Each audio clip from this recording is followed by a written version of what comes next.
the masses. Headline edition, July 8, 1947. The Army Air Forces has announced that a flying disc has been found and is now in the possession of the Army. If the game is rigged, change the game. Game changer. I occasionally think how quickly our differences worldwide would vanish if we were facing an alien threat from outside this world. This is Fade to Black with your host, Jimmy Church, on the Game Changer Radio Network and KGRA, the Global Radio Alliance. I need your help to get to the year 1985. You're listening to Fade to Black with Jimmy Church on the Game Changer Network.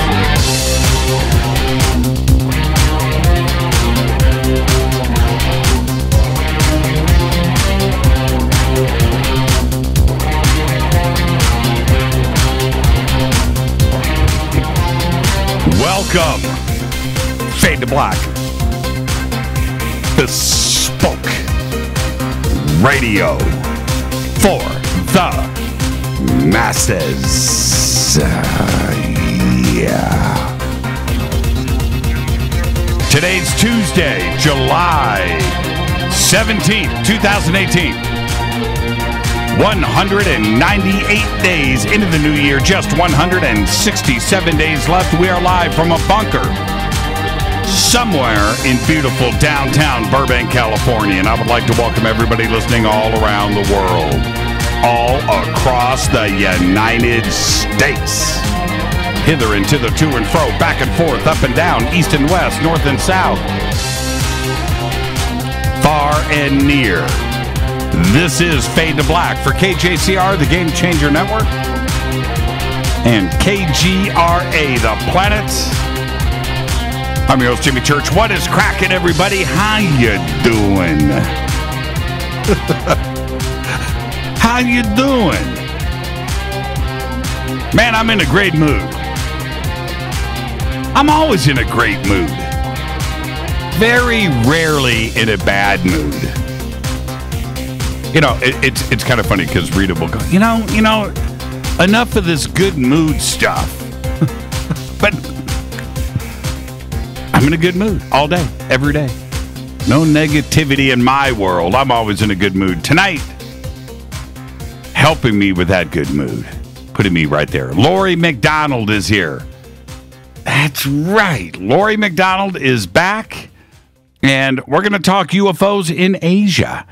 And she just got back, by the way, from Geneva, Switzerland. We're talking UFOs in Asia tonight.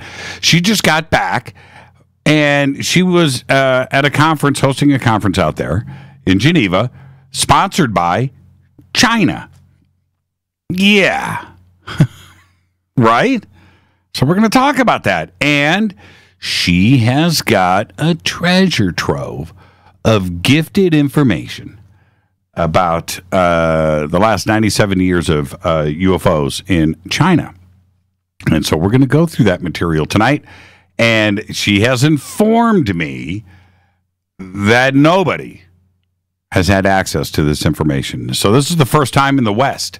And we are doing that tonight because we're going to take a journey to the East tonight on Fade to Black with Laurie McDonald. Tomorrow night, you're not going to want to miss tomorrow night. You don't want to miss any show here on Fade to Black. I mean, last night, Steve Neal here. Tonight, Laurie McDonald. Tomorrow night, Justin Benson and Aaron Moorhead are here. The creators, directors, writers, editors, cinematographers, stars of the hit film The Endless are going to join us for the first time tomorrow night.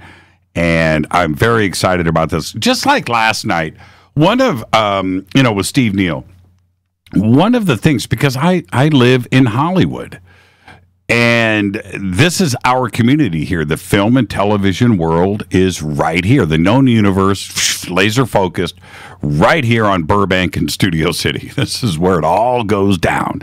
Universal Studios, and of course we have Paramount and Sony and everything else that goes on here. Fox, these are big. CBS, Television City. These are huge, huge, huge compounds of acreage of production that goes on here. Well, it's our world.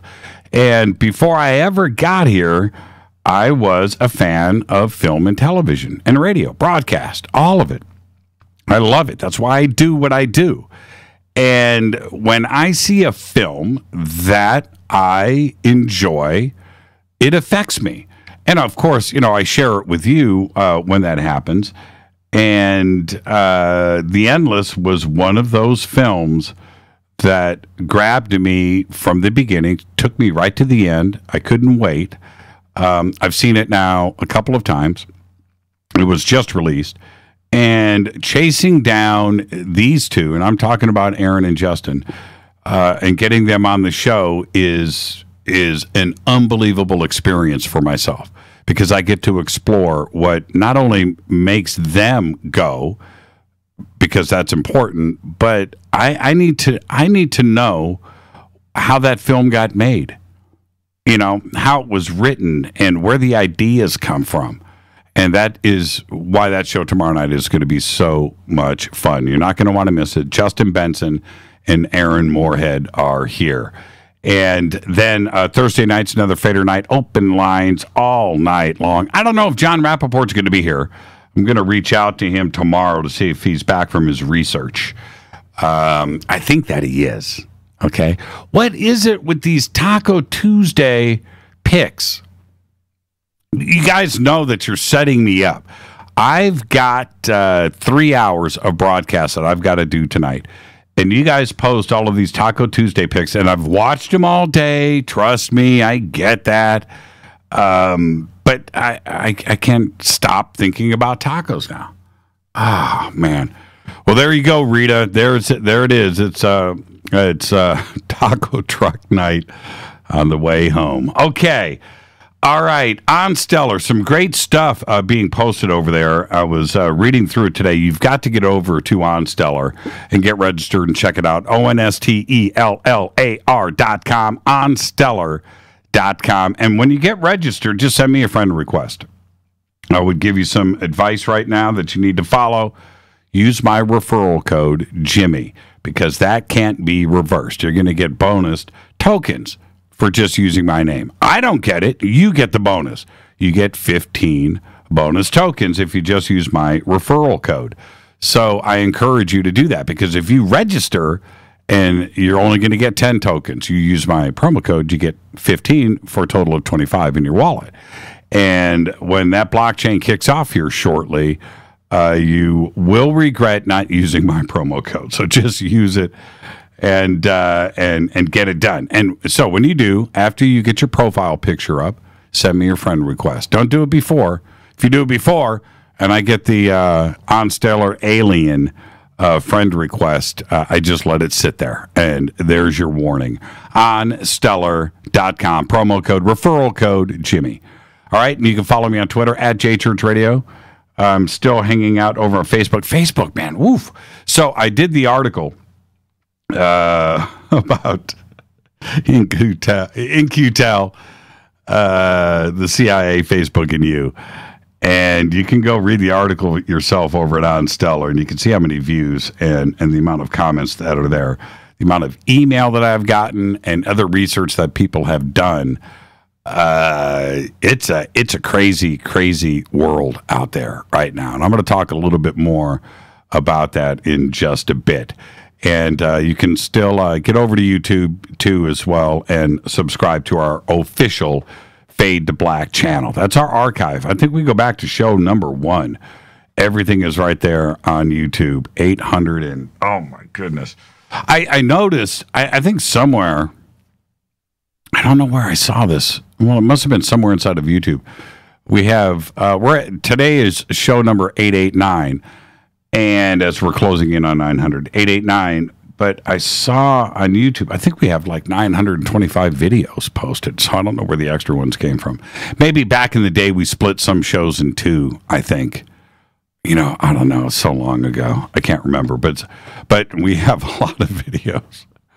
posted over at YouTube, and you can go subscribe right now. Okay, follow me on Twitter at JChurchRadio, hashtag F2B. On Twitter is our sandbox, and you can come and look at all the lovely gifts that everybody is posting over there. Some of them are pretty creepy, like this Beetlejuice. I love it, and more taco pictures. Thank you, everybody, for the influence. Are you guys getting like a kickback, from the taco truck up the street? Is 1 and 2 are not there. Is that right? Oh, is that right? Now, I did not know that. I think the reason, I got to think about this. I think the reason 1 and 2 are not there is we shot video with those, and that was with Steve Murillo and Wolf McCarran. And I didn't even think about that. Wow. I didn't even think about that. I wonder 1 and 2 are. I don't know. Are they still around? Wow. Wouldn't that be weird? Episodes 1 and 2 lost forever to the ether. I did not know that. Thank you, Dexter. And that's why you need to hang out there on Twitter. All right. I've got breaking news. A team of scientists has made a ginormous discovery when they recently uncovered, listen to what I'm about to say, uncovered a quadrillion tons of diamonds buried more than 100 miles below the Earth's surface. Now, maybe you didn't hear what I just said. So, quadrillion tons, right? That's a quadrillion 2,000-pound diamonds. A quadrillion tons. How much is that? It's a lot. Now, this is the deal. They have made the discovery, but we can't get to them. Not yet. They're 100 miles deep. But you can rest assured that De Beers, Russia, and the rest of the system that controls the diamond industry want them to stay where they are. Because bringing those to the surface would make your wife's diamond ring worthless. Well, the love is still there. The intention, the love, the bond of the ring. But that necklace, the ring, the earrings, and everything else on this planet are worthless. You need to think about that. And there are some out there going, okay, all right, we got to figure out how to get to them. Well, if you do, and you bring them to the surface, the industry's gone. De Beers has been controlling that forever. And now Russia's part of it, and others too as well. But think about that. A quadrillion tons of diamonds. Oh, man, what with the taco pics? Man, that's a good gift right there, though. That is just about perfect, and that's from UFO Tweets. That's a perfect taco gift. Is that what is that? Is that a chipmunk eating a taco? You guys have lost your minds officially. Oh, looking at the bears. Okay, that's it. Okay, I'm losing my focus. Let me get back to where I was. And let me say this before I go any further.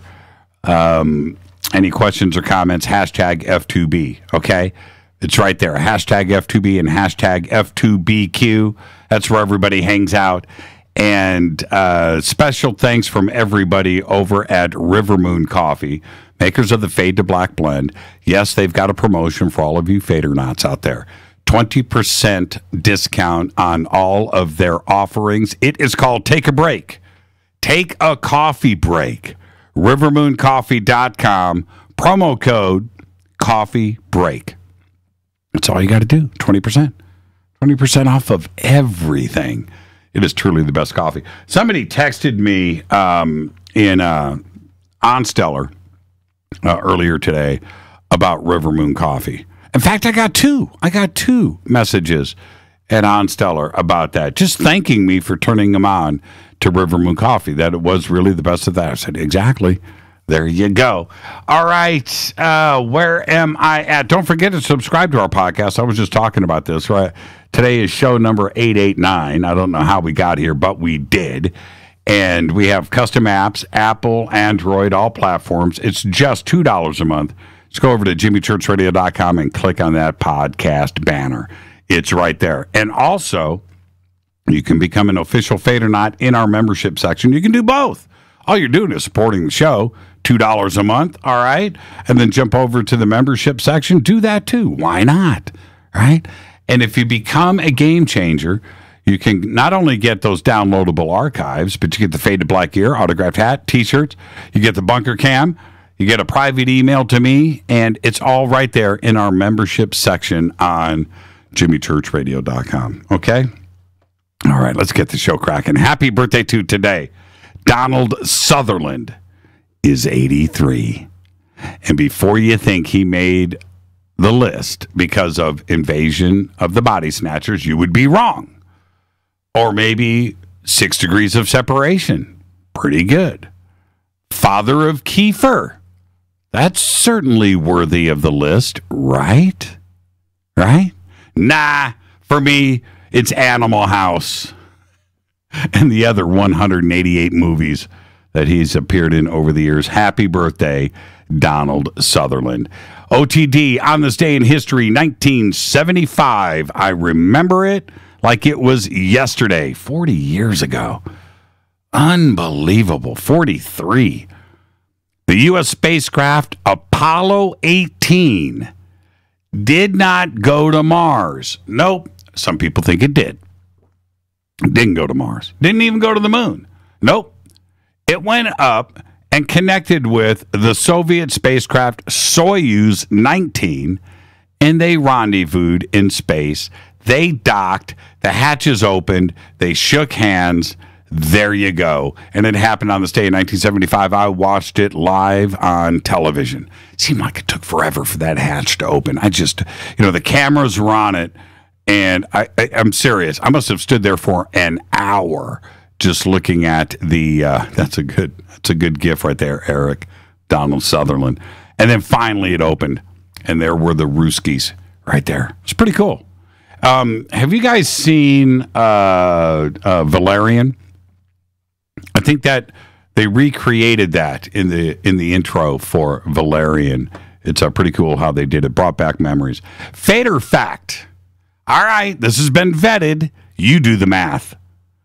Fate or fact?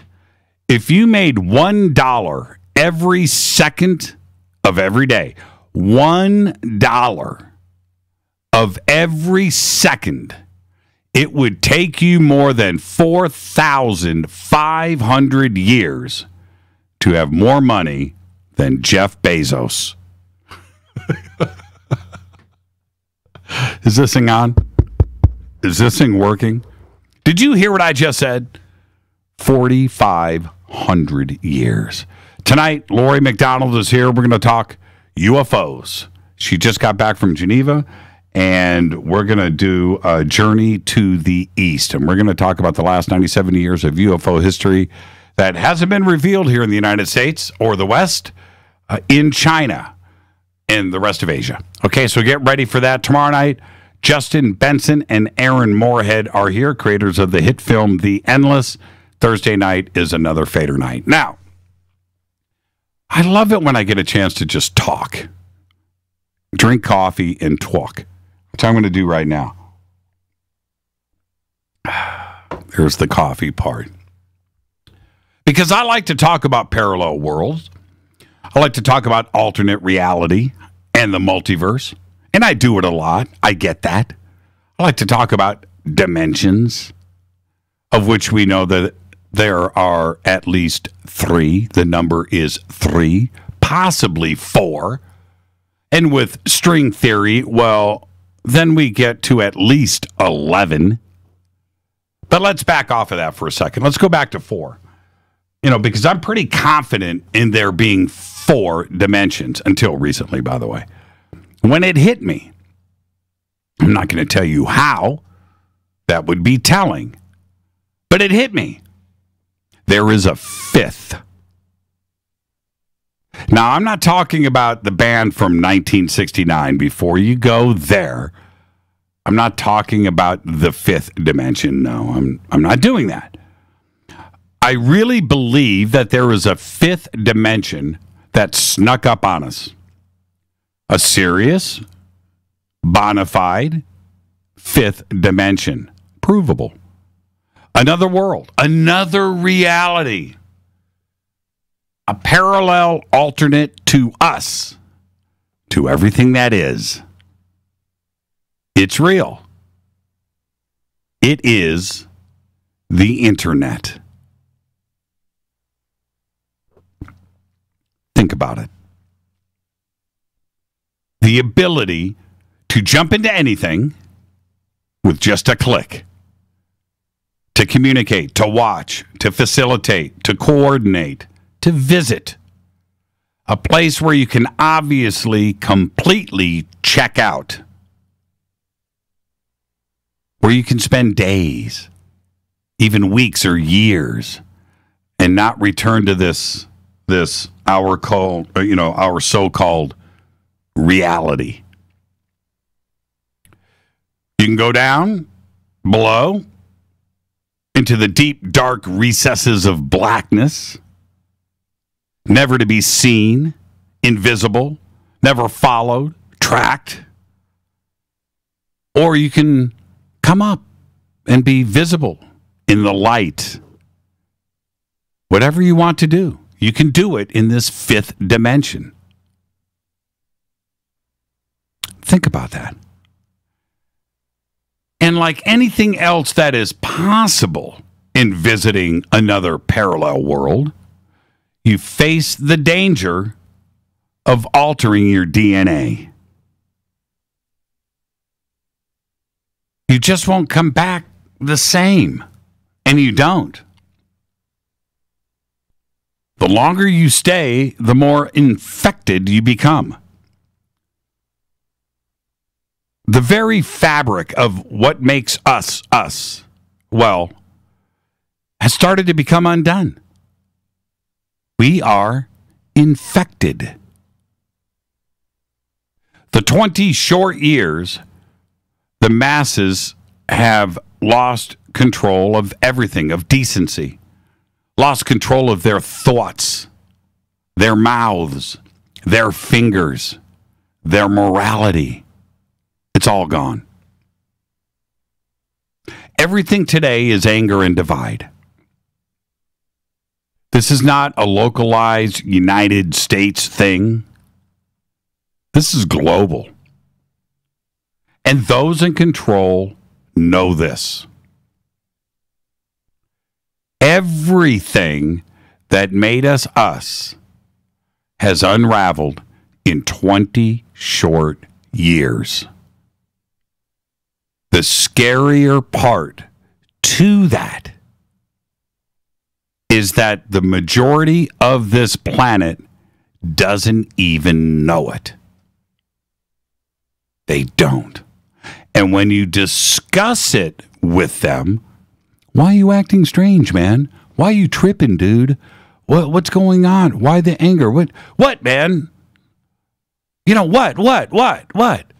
It's, you can't do anything about it. Our DNA has changed.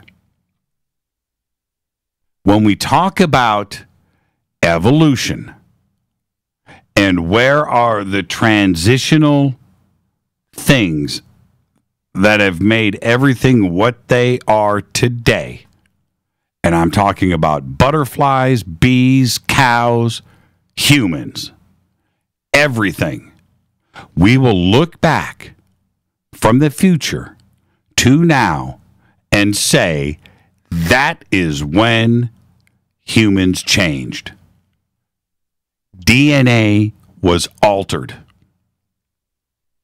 The fact that this world is out there and we didn't know it, and we didn't even realize that we were entering into another dimension, another parallel world. is proof of it. We have been altered.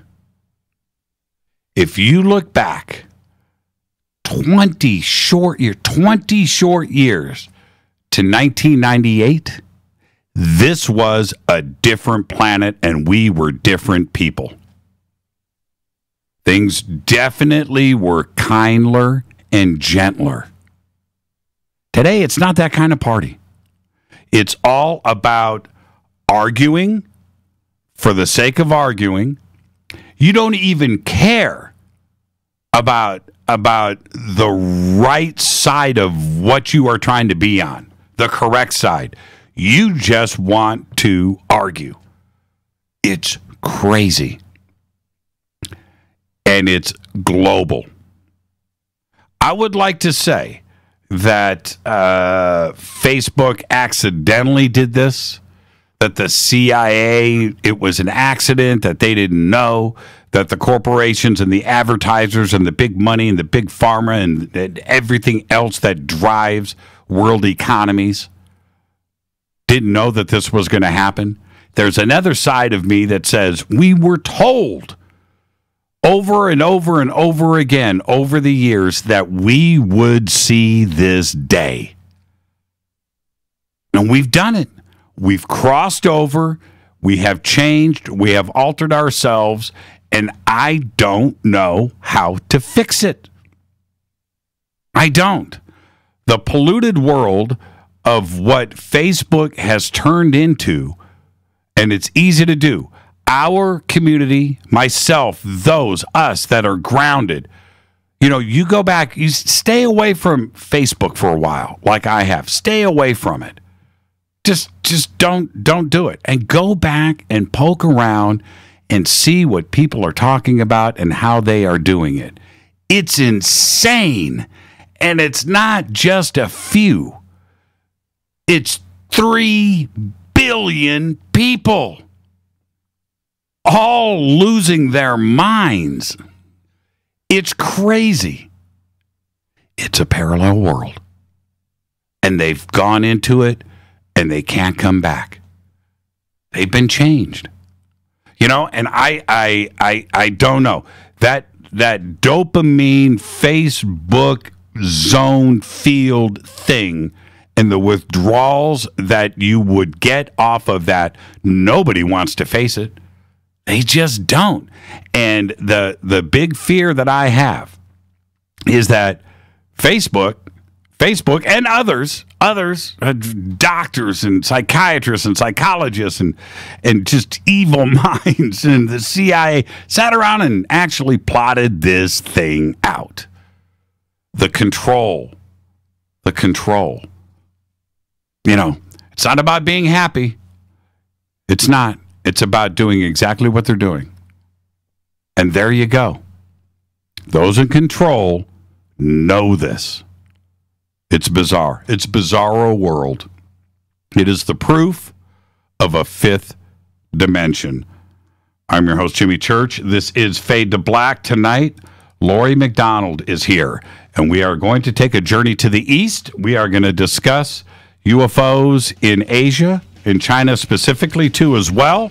She just got back from Geneva and what she learned over there and this information that she has been giving. We're going to go through all of that tonight.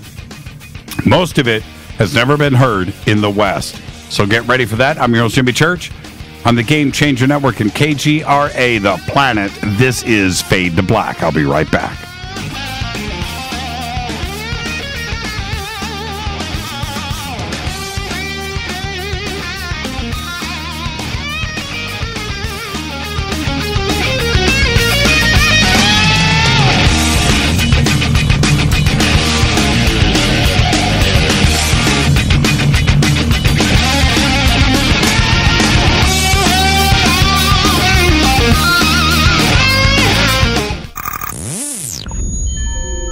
You're listening to Jimmy Church, Fade to Black.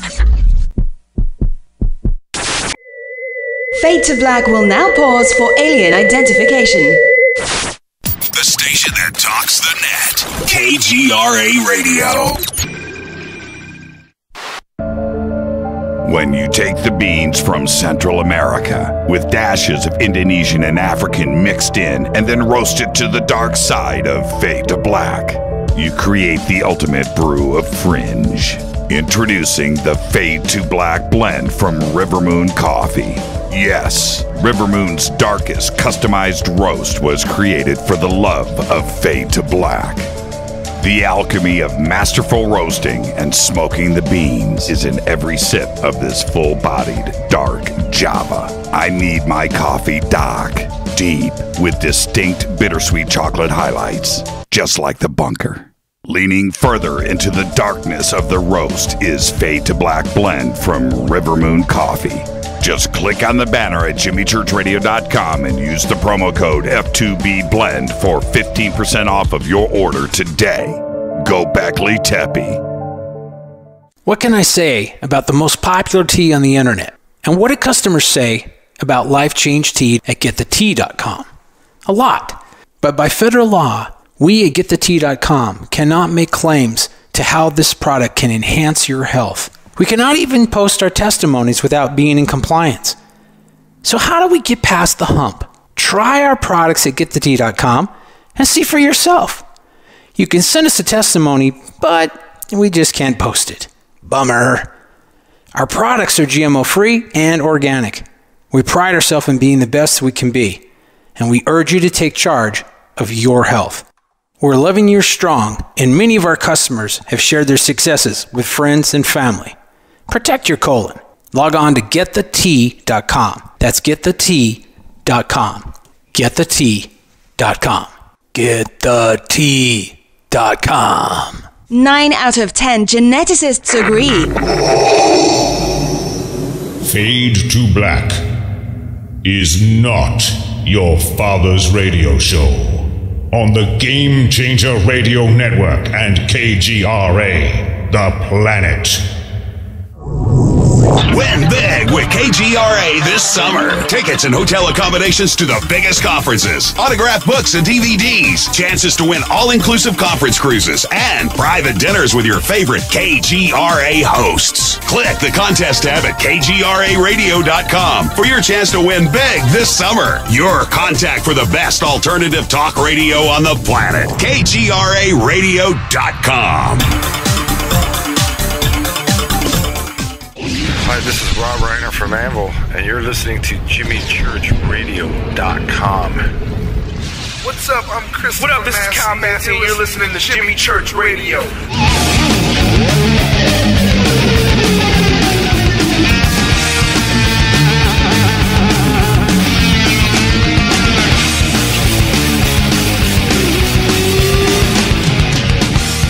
Okay, welcome back. Fade to Black. I'm your host, Jimmy Church. Our guest tonight, Laurie McDonald.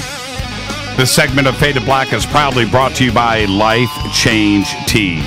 GetThetea.com. The banners are over at JimmyChurchRadio.com. Click, head over, go to the specials page. When you're done shopping, use the promo code FADER, F-A-D-E-R, and you will get free shipping. Laurie McDonald. She's here. She's a graduate of the Dale Carnegie Effective Speaking and Human Relations and a graduate of the Alchemical Hypnotherapy Institute of Sacramento. She has also assisted in the teaching of alchemical hypnotherapy of New Mexico. She is a member of the Sacramento Hypnosis and Sacramento Institute of Noetic Sciences, HCHE, the American Council of Hypnotist Examiners, and has been a certified clinical hypnotherapist since 1995. Her practice is based on the belief that hypnosis is a powerful tool in healing with a variety of human issues, including anger control, weight reduction, smoking, stress management, addictions.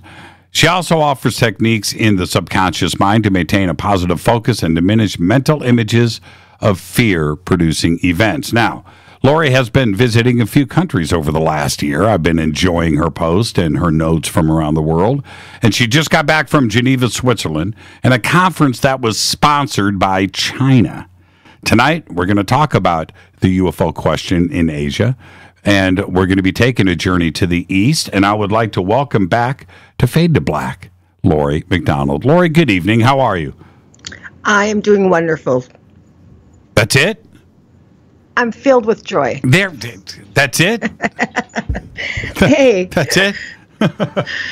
Oh, I'm a lot of things, Jimmy. Well, the thing is, you are a bright ray of sunshine, and we just enjoy not only when you're on your on the show, but when we get to hang out with you too as well, because you tend to brighten everybody's day, and you got a great laugh, and you got an amazing life, and there you go. But welcome back. It's been, I went and looked. I don't even know if you realize, it's been over a year since you were on the show. Does that even seem like, is that possible?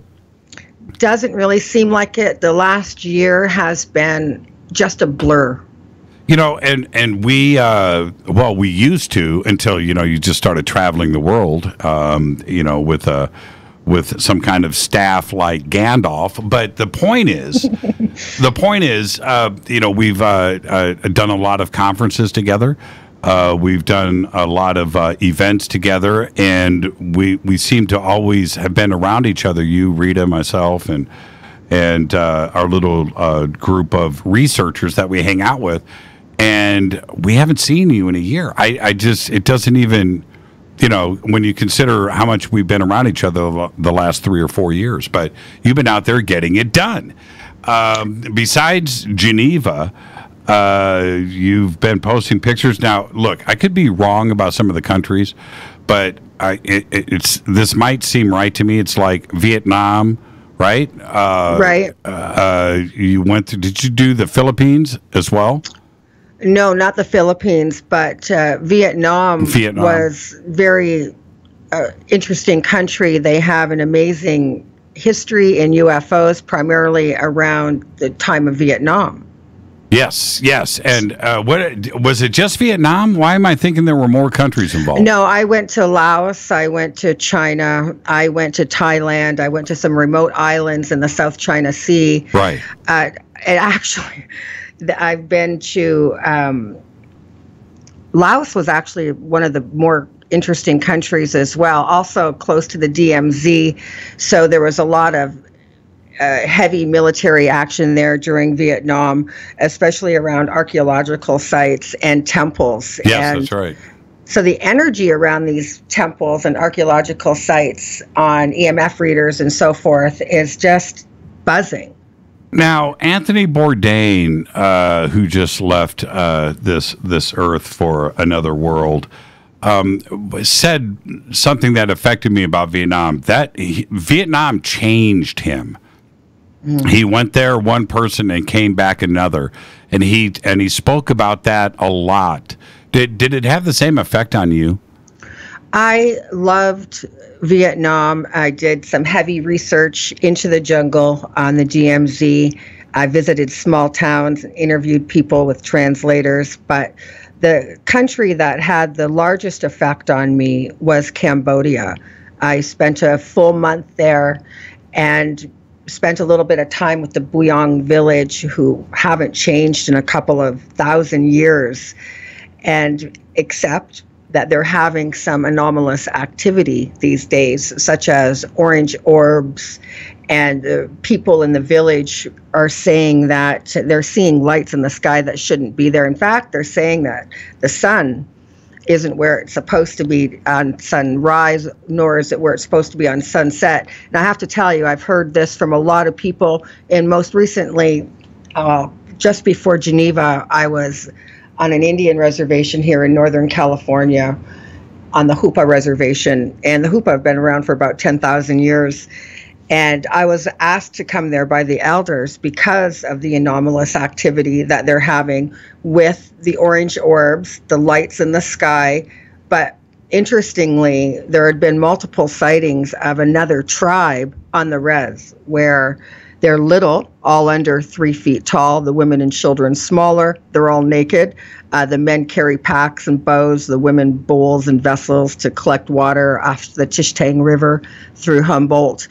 And so I went there to gather some evidence. In fact, one of the Indians said that he had a very good picture of a female Bigfoot down on the river bathing 2 small young children, little big feet. And so I went to collect that photo, but when I got there, he had been in some type of a brawl and was in jail. So I'll be going back up. He'll be released soon, and I'll get the picture then. But I did lots of investigation on the reservation, interviewed all kinds of people, and just have had my mind blown. But back to Cambodia, Cambodia was so special. One, because it has the world's oldest temple, Angkor Wat, is by Siem Reap. And I spent lots of time, exploring that area. But it was really outside of the sights and the food and things like that. It was the stories and the anomalous activity or paranormal or UFO activity that they don't always have a opportunity to talk about. So they're more than happy to share it when given the opportunity. And wow, so when you look at some of the sightings, like a Bigfoot here in Northern California, and you hear about something similar in the highlands of Cambodia, where there's a very thick forest and very thick jungle as well. I hiked to the very bottom of it to have an elephant experience, they're wild elephants, but we're accompanied by a mahout who speaks to the elephants in that Buang village tongue. And they did teach me some words so I could speak to the elephants, and they simply complied. They would come and follow me, and took them into the water to bathe them and feed them. But, it came with a warning. They are wild animals, and one was testy, and we were told not to touch her head because she'll kill us. So that was difficult, not to touch her head in the river, because the waterfalls rush so rapidly that the undertow pulls you and just you bounce off the elephant. So I was just like aiming, low, like for a leg, somewhere on the side, just anywhere but her head. Fascinating. I know, just fascinating. I'm picturing myself doing all of that. Just incredible. But I think that most wouldn't have Vietnam or Cambodia or Laos high on their vacation destinations. There are other places that people would consider first. For you, why head out there? And I remember seeing, I was like, why is she in Vietnam? So what pulled you there? I worked with some United States Marine Corps vets who had experiences in Vietnam. And I wanted to investigate them myself. I wanted to go to the DMZ. I wanted to go to the small town. I wanted to be there and see if there was anybody still alive during that time who could validate some of the experiences that I was told. Vietnam is an amazing country. The people were beautiful. They treated us very well. I was full vegan the full time that I traveled through Asia, just because they really eat anything. And so there's lots of unidentifiable meat. But they would accommodate just about whatever you asked for. Really the nicest people. I mean, the nicest people on the planet are really Tibetans because they're kind. They have a core of innocence, and they're so gentle that I couldn't imagine anyone wanting to harm them. They're beautiful people, and I find a lot of the Asian people were like that. I did spend time in Thailand too. They weren't quite as warm and fuzzy as some of the other countries, but that's political. I mean, at this point, Thailand doesn't need American money, and so you're treated, they're aloof at best. But there was an island, a remote island, with very little on it, except very well-established fishing village was there that had been there forever. And they were seeing lights come up out of the water, hover into the sky, and then break into 2 or 3. And then with a flash, they would streak across the sky. And these village people, they're completely uneducated. They have zero formal education. They don't know anything about cell phones or Wi-Fi. They have limited electricity. I mean, that's a novelty. We only had electricity for a select number of hours per day, and it was at night. I mean, not during the hot time of the day when you might enjoy some air conditioning, but they had amazing experiences there and really no outlet at all to share them. But what they do know is the ocean and the sky. They navigate by it. They live out of the ocean. Those are the two elements that they know better than anyone. And when they're saying that they're seeing great changes and anomalous activity, then I believe them. Well, let's go back to Vietnam really quick, if that's okay. Sure. You said that you were following up on the reports that you were getting from veterans here stateside. That's right. What were some of the stories that you were hearing? Okay, they're complicated for the UFO field. They're more to do with portals opening and second dimensional entities coming through. These entities were bug-like and large. Perhaps everything in the second dimension is giant-like. I don't know. But they were describing bugs, spiders, that would look to be about the size of a Volkswagen vehicle. And as astonishing as that sounds, it was told to me by more than one vet who is not affiliated with each other. And then the word in Vietnam is that during the war, one of the portals accidentally was disrupted and open, and the entities just flew out of there, not wanting to fight, but not understanding what was happening, and they were in defense mode, and so there was combat. So you would hear over the radios in Vietnam, they would say enemy copter, enemy helicopter, and that meant UFO because back then Vietnam didn't have war-worthy helicopters, and so that was code for UFO. So you would hear them, and that UFO wasn't always just in the sky, although there are several well-documented battles, one by General Brown, who took it to all of the media, but it was squashed, and the story never got out. But he said that we were heavily engaged in military combat with extraterrestrial vessels, UFOs. And at that time, the ground crew were experiencing large insect entities. So on the ground. The ground. So you got these reports from more than one source that didn't know each other, that said that portals, just so I'm understanding you, that a portal or portals opened up that weren't in control, and these forms, whatever, entities, insects, whatever they were, just came through, and when they did come through in mass, they were right in the middle of the Vietnam War. Right, they were confused. Right.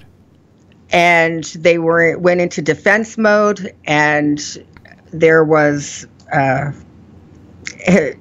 exchange of gunfire. Well, not an exchange, just gunfire on our side, and they shot at them, and this created lots of havoc, as you can imagine. And some of the men on the ground, their mission was to not engage with the enemy. Their mission was to actually just blow up the temples. Now, not because of the social impact that would have. Obviously, it's devastating. It psychologically weakens the people, and so that's why we use that strategy. Right.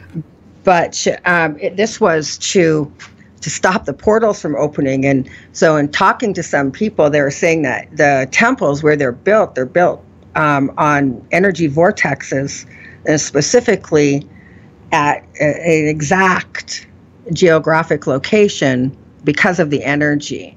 And so I speculate only that at some time in our history, we were well aware of these portals. Perhaps we even used some of them, but the portals and temples, other archaeological sites, some even significant volcanoes and so forth are hot spots for activity. The I mean, the thought of if I went through a portal and I pop out on the other side and I'm right in the middle of some alien ET battle, I'm going to get freaked out. I'm right in the crossfire, which is what they were experiencing when they came through to our side. So I totally get that part of it. But the other question that I have, when you went to Vietnam, were you asking specifically these questions about portals and entities that came through in the Vietnam War? And did anybody see any of this activity? People did see some of the activity, or they heard from family members. No, I'm very careful not to lead the witness. You can't do that. And so that's, how do you, I mean, how do you handle it? Plus, you're blonde, you're from Canada, from the United States, walking around Vietnam asking questions about, aliens and portals in the Vietnam War. You know what? I washed that blonde right out of my hair before I went to Asia so that I didn't stand out in a crowd so much. Okay, so you went as a brunette. Yeah, more of a caramely light brown, but yeah. But you understand what I'm saying, and I don't want to make jest I do understand. I mean, I get that on this side of the pond. I mean, being yeah, right. So yeah, absolutely. But they're very kind, and I have a way of disarming them. I am a hypnotherapist, so after talking to somebody, generally I can tell what words I should use to, help allow them to be more receptive or more trusting, or whatever I might need them to be, and for them to be able to speak their truth. But mostly the word is trust. Once that they trusted me, they couldn't wait to tell me or to go get their friends and family members, or, and we ended up in people's homes, and they were more than happy to share the information. What were they? Okay, so what were they saying about it? And, they don't know who gave you the information over here. Was it lining up? Was the information the same? Yes, it is the same. The trick is always, moving through their social, religious, and economic view and verbiage to get to just the facts. So they would interpret things from their religious perspective, or like here, somebody might say angel instead of alien if they're very Catholic. So whatever those were, I would have to sort of break all of those down, sift through that just to find sort of the meat or the commonality, the threads of the stories, to begin to weave together a picture of what's happening on the planet, or has been happening. And of course, Vietnam has been over for some time, but the vets are still alive, and many of them did experience these things, and they experienced it on the other side as well. So I think some of the entity sightings were by accident. However, were the military actually engaged with UFOs in the air? I had one experiencer say, his sergeant had sent him down into the jungle, and his mission was to stay there and stay awake all night. If the enemy line came close, he was to hustle back and let them know so they could move their line. He said something weird happened. The energy changed. He basically blacked out. And when he came to, it was to UFOs and helicopters fighting over the ridge that he was watching. And no enemy line was coming, because both the enemy and the American soldiers were eyes transfixed on the UFOs. And so for a time, there was just, again, confusion. But this happened also in the Second World War with the Foo Fighters. The Germans thought that it was an American new craft and vice versa. So whenever there's unsettled politics or war or fighting, we do have increased UFO activity. What were we're going to hit a break here, Laurie, so I want to get this in real quick. What were the UFOs actually doing? Were they interfering with the war? Were they fighting us or the North Vietnamese? Were they not shooting? I mean, what was the intention? They battled back. Yeah, because I've heard this. Because we opened fire. And I know the rules of war, well, you have to wait to be fired upon before you can fire back, or maybe that's just on Homeland.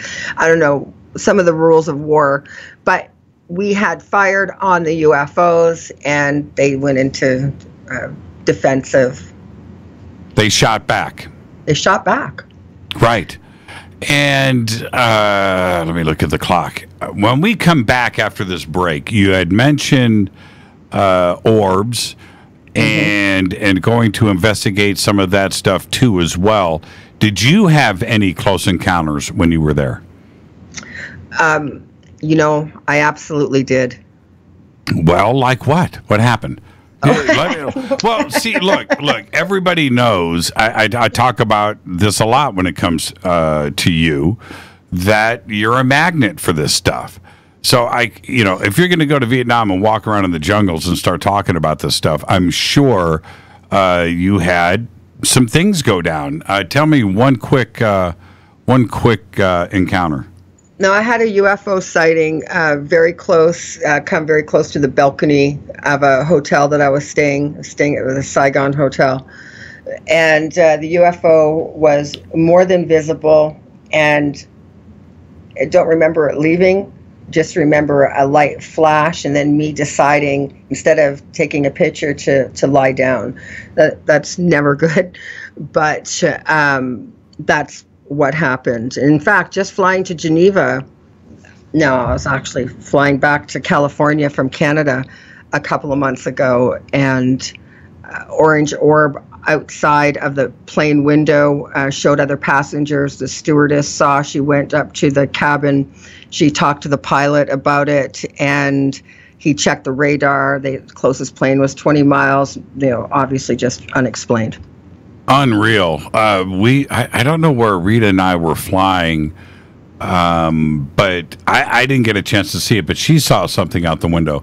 I've always looked for stuff. I've never seen anything while I've been on a commercial flight. I've seen other planes, which always scares me. That's just too close. But I've never seen anything weird, and I'm always looking out the window. This is Fade to Black. Our guest tonight, Laurie McDonald. We're taking a journey to the east. More with Laurie after this short break on the Game Changer Network and KGRA The Planet. This is Fade to Black. Stay with us.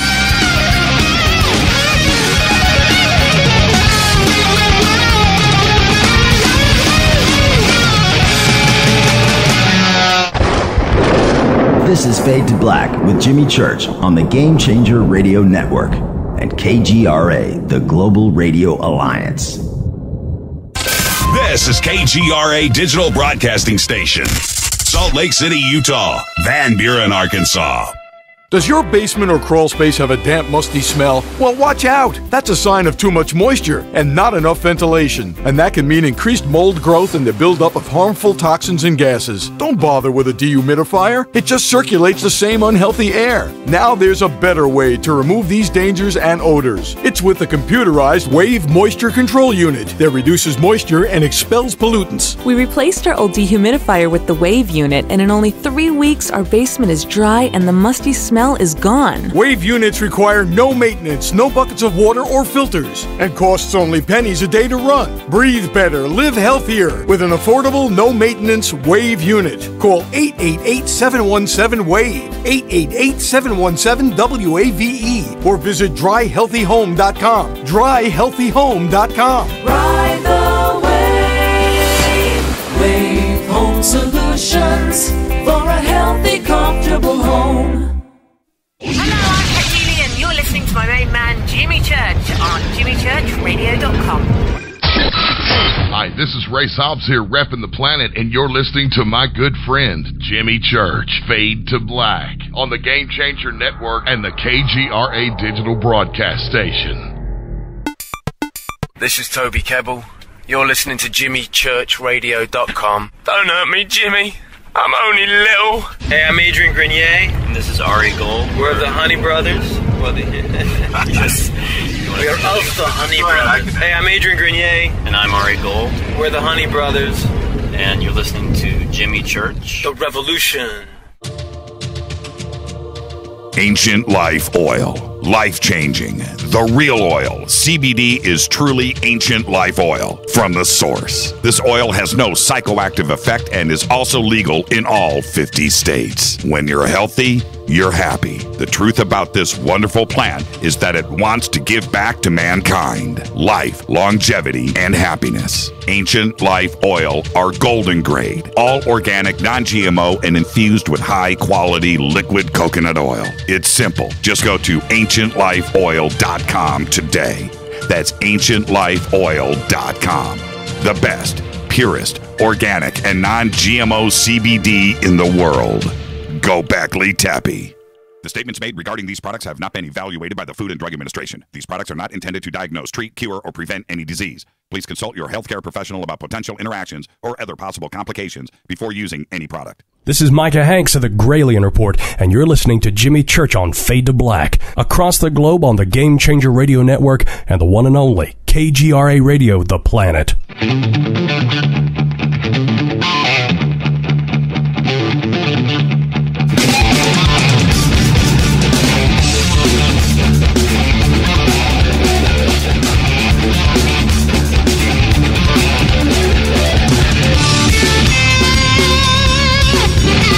Welcome back, Fade to Black. I'm your host, Jimmy Church. You can follow me on Twitter at JChurchRadio. You can follow Laurie McDonald. She's right there. And I'll get her actual Twitter handle in just a second. The segment of Fade to Black is proudly brought to you by River Moon Coffee.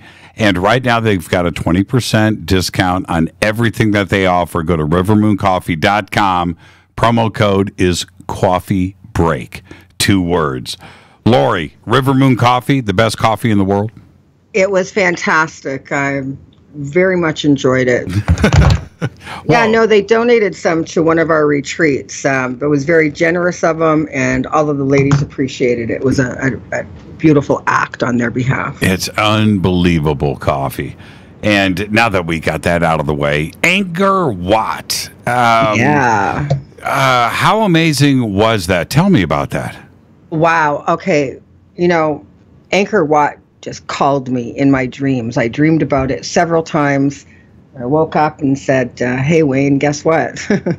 Right. We're going to Angkor Wat. I told him I really felt that I needed to. And it was very interesting. On the day that I arrived at the temple, I was on motorcycle, and there was hardly anybody there at all, which is just strange. And it's a huge temple, and here I am all alone. Wayne had gone somewhere else. I think I went to meditate for a while, and I found some stairs, and I climbed about 100 stairs or so and opened up into this little room, and there was a small candle sitting in the middle of the room. And as I approached it, the energy completely shifted. And I really felt that there was major observation there, like something else was there watching me. It wasn't a spooky feeling because, you know, those things don't creep me out at all. But it was very interesting. And it felt kind of like a validation or a confirmation that I was sort of on the right path, because it led me to some of the Naga stories.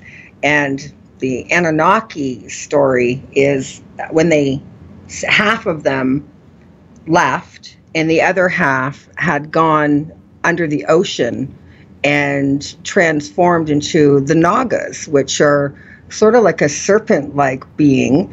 And you can see this through all of Asia, these long serpents, wrapped around the pedestals of temples, or a Buddha would be sitting on one, or the bridge would be made of two long Nagas, So I thought that I was definitely on the right path when I had found out that the Naga were completely related to the Anunnaki. So the Asia must have been one of the original landing spots. I think that that's probably true, especially with Angkor Wat being the oldest temple ever recorded. Not only is it the oldest, it's the largest, and the main temple floats on water. Yep. So it's quite amazing. But the energy would change around me, and then just out of nowhere, I ran into a small group of novice monks, and was able to spend a little time with them. And, they're very open to other dimensions, other beings. They don't think for a moment that none of this isn't real. Here in the Americas, North America, South America, people still question or doubt, and I believe that that's a program, it's a conditioning that anybody speaking about the subject should be shunned or, made to look ridiculous. Right. It's not that way there. They're just looking now for additional information. It's like they've hit a plateau and it's time for some growth. It needs to be really taken to the next level. What does it mean to them now? What can they do about it? And now they're in a position, both economically, to be able to do something about it. There's been a Skywatch group created in Vietnam. I thought that was quite cool, and in Cambodia. And same as it here, group of people going out basically looking for UFOs. I just looked through probably 200 pictures of Angkor Wat, and I would say the vast majority of them, there's nobody standing in the pictures, right? It's empty. What is it like to walk around a temple like that, and you're virtually the only person there? Well, I think I'm pretty hypersensitive to energy changing, and for the most time I felt like a very deep inner peace. Interestingly, I felt very at home there. In all of the temples, the energy, the harmonics of it resonated in me, and I felt comfortable. Now, what about it? Were you there to see the stars too as well? Were you there at night? Oh, absolutely. Okay, I've got to know, because there's like zero light pollution. It had to have been incredible. Oh, absolutely. So from some of the really remote islands, the stars at night were breathtaking, and it seemed like there was 1,000 times more than there are in the sky from here. It's somewhat overwhelming. It takes you a minute to hone in on the ones that to create, the constellations. But it's powerful, to be on a small island in such a large ocean under such a black sky. It puts things into perspective, to talk to these people who come from a completely different lifestyle, and yet they can be so open and generous. And on that island, as it turned out, half the people on the island got sick. And I was one of them. I got the jungle fever when I was there on that island. And they were really great about trying to communicate with us to help us find medicine. They misunderstood and brought us several different things but I felt that everybody's heart was in the right place. Don't get me wrong, there are a few in the big cities, con artists, and even with experience traveling, we still got hooked into the baby milk scam that they do in Cambodia. That's where a woman will come up, she's barefoot with an empty baby bottle and a baby on her hip asking for milk. Try to give them money for milk, and they say no, they don't want money. They want you to go buy milk. They want you to buy a $30 container of some type of formula. Then they return it and get half the cash back, and the owner of the store keeps reselling it to kind-hearted tourists. So, there's always that side of traveling, but especially in the bigger cities, things like that happen. But in the remote areas, it's like definitely, you're far, far from home. And I want to get back to these orange orbs. Yep. I saw one recently out my bedroom window. Well, what about Vietnam? We'll talk about your bedroom window in a second. Okay.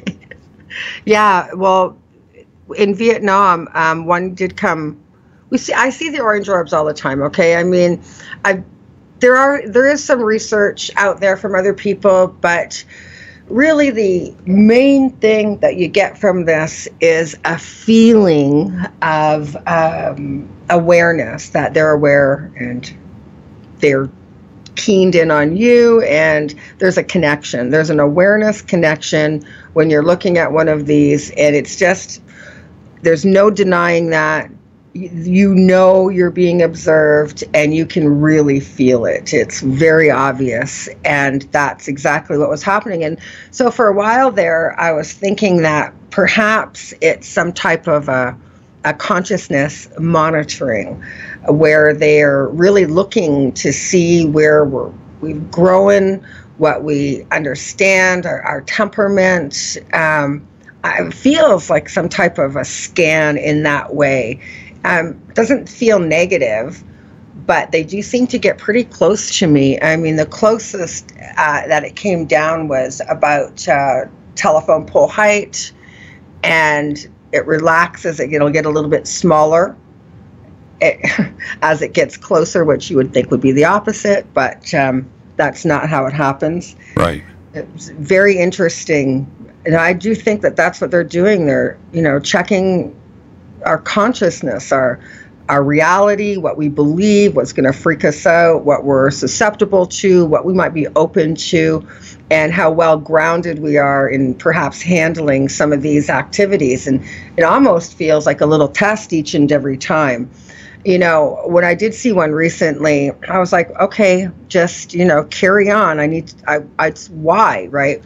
But then, for whatever reason, I walked out of the house and onto the front lawn and just said, whatever, just ask. If you're getting this close, just knock at the front door, That's the frustrating part of all of this UFO phenomenon is, the lack of control, of being able to have a intelligent, monitored conversation without somebody freaking out. And we have a Skywatch coming up here in a couple of weeks, and it's really important to set the intention in doing the Skywatch, really setting the intention, making your intent clear, whether you want an open, clear sighting or communication or a power-up.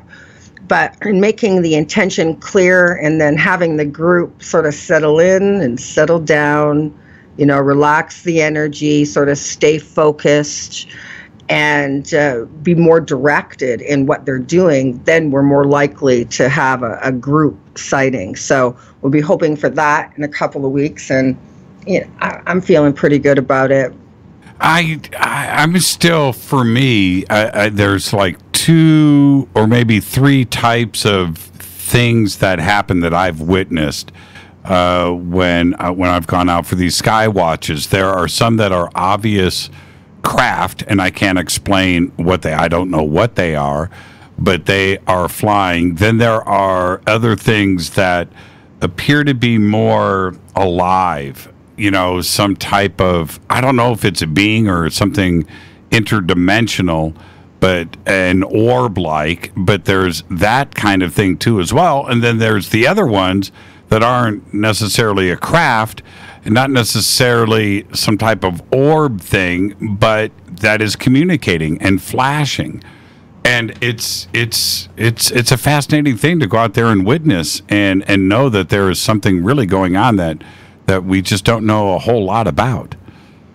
Right. Well, there are some ships that, depending on how they are fueled, whether it's plasma or whatever, they'll stay higher in the solar system, up closer to the sun. They might use a type of a plasma energy. Other ships running off a different type of fuel can enter different stratospheres based on the craft. Now, that's assuming that they're extraterrestrial, but it seems that many of the sightings might be more interdimensional, and that's really something that we have to take a look at, to see. I think that pinpointing that will really help. And we know there's a hierarchy, and we know that the Greys and the that Gray Federation is in the Milky Way area. We know that what planets they're in. It's like a bandwidth that they can operate within. Above that, more celestial beings. They'd be more of an energetic entity. Mm-hmm. And so we can tell which, where they come from, kind of. But it's very hard to do that how do we know extraterrestrial or interdimensional? And I think it makes a difference. I mean, I think that it makes a difference in the direction. If they're interdimensional, we want to know higher dimensions, lower parallel dimensions, just another third dimensional trap. There are things to be wary of. There's as soon as I think something is plasma and then I see a laser reflect off of it, then I know that it's a solid. I thought it was plasma. It looks plasma-ish. And then a laser will bounce off of it and sparkle, indicating not only is it solid, but reflective. Well, they do display morphogenic qualities where they move from one form into another. So hard to gas and looking reflective. But so that's seeming to me more of a consciousness interface with their vessel, sort of like a Merkaba, where the entity interfaces with their craft, which allows that morphogenic quality. I think they say that it takes 3 pilots, if you will, to do an interface like that. And they slip in and out of space and dark space. So just below and just above the dimensions, there's I think they call it a node in science, where it's neither here nor there. It's just that one little spot, and the UFOs can travel through that. Some people have created these hypotheses that say those do lead into not just wormholes, but portals that will allow them to come in and out of any side of the planet at any time. You just got back from Geneva, and I was surprised to hear you say that this was a conference sponsored by China. What did you mean by that? Well, it was created, funded, and by Chinese, and the audience was Chinese. So when I would speak 2 or 3 sentences, it would then be translated into Chinese. The audience was Chinese, the attendees? Yes, all of them. Every single one of them. What was that like? I mean, okay, was this a UFO conference? This was the first annual Interplanetary Federal Peace Conference. And Yvonne Smith was there, and Ray Hernandez was there, and Ann Keller was there. And Ann Keller is the author of Dragon in the Sky. Mm-hmm. So that was interesting. And so that was it for the Caucasians. Everybody else was Chinese, and that was the format. It was by invitation only, both speaker and audience. So the audience mostly came from a particular spiritual belief system. Did they did they travel there from? I'm sure that there's Yes, they did. They traveled from China, but they also traveled from Australia, from France, and from New Zealand. They live in different places, and yes, they came from all of those countries. And I've been fortunate enough to have been invited to each one of those countries. To the south of France in Cairns, to Auckland, New Zealand, and I've been invited to Sydney, Australia now. So this will hopefully take place after my next trip to China. Now, how many attendees? There was probably about 300 in the audience. Wow. Okay. And very, very professional, very well funded. They spared no expense whatsoever. They took amazing care of us. And it was a real pleasure to speak for them. Now, what kind of questions were they asking? Where was the general interest?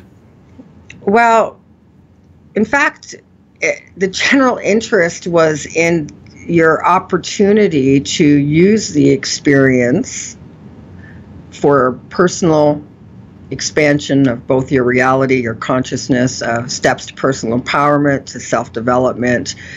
So these things happen. Yeah, your reality gets shaken up, but what do you do with the experience? Well, you have to view it from a different angle. You have to take a look at it and say, well, what is this telling me? Overall, what it's telling you is that other entities exist, and that the universe is teeming with life, and we are multidimensional beings. And so where do we take that? So there are next steps. There's a protocol really in understanding the phenomena if you want to learn from it. I know that a lot of experiencers ask, why me?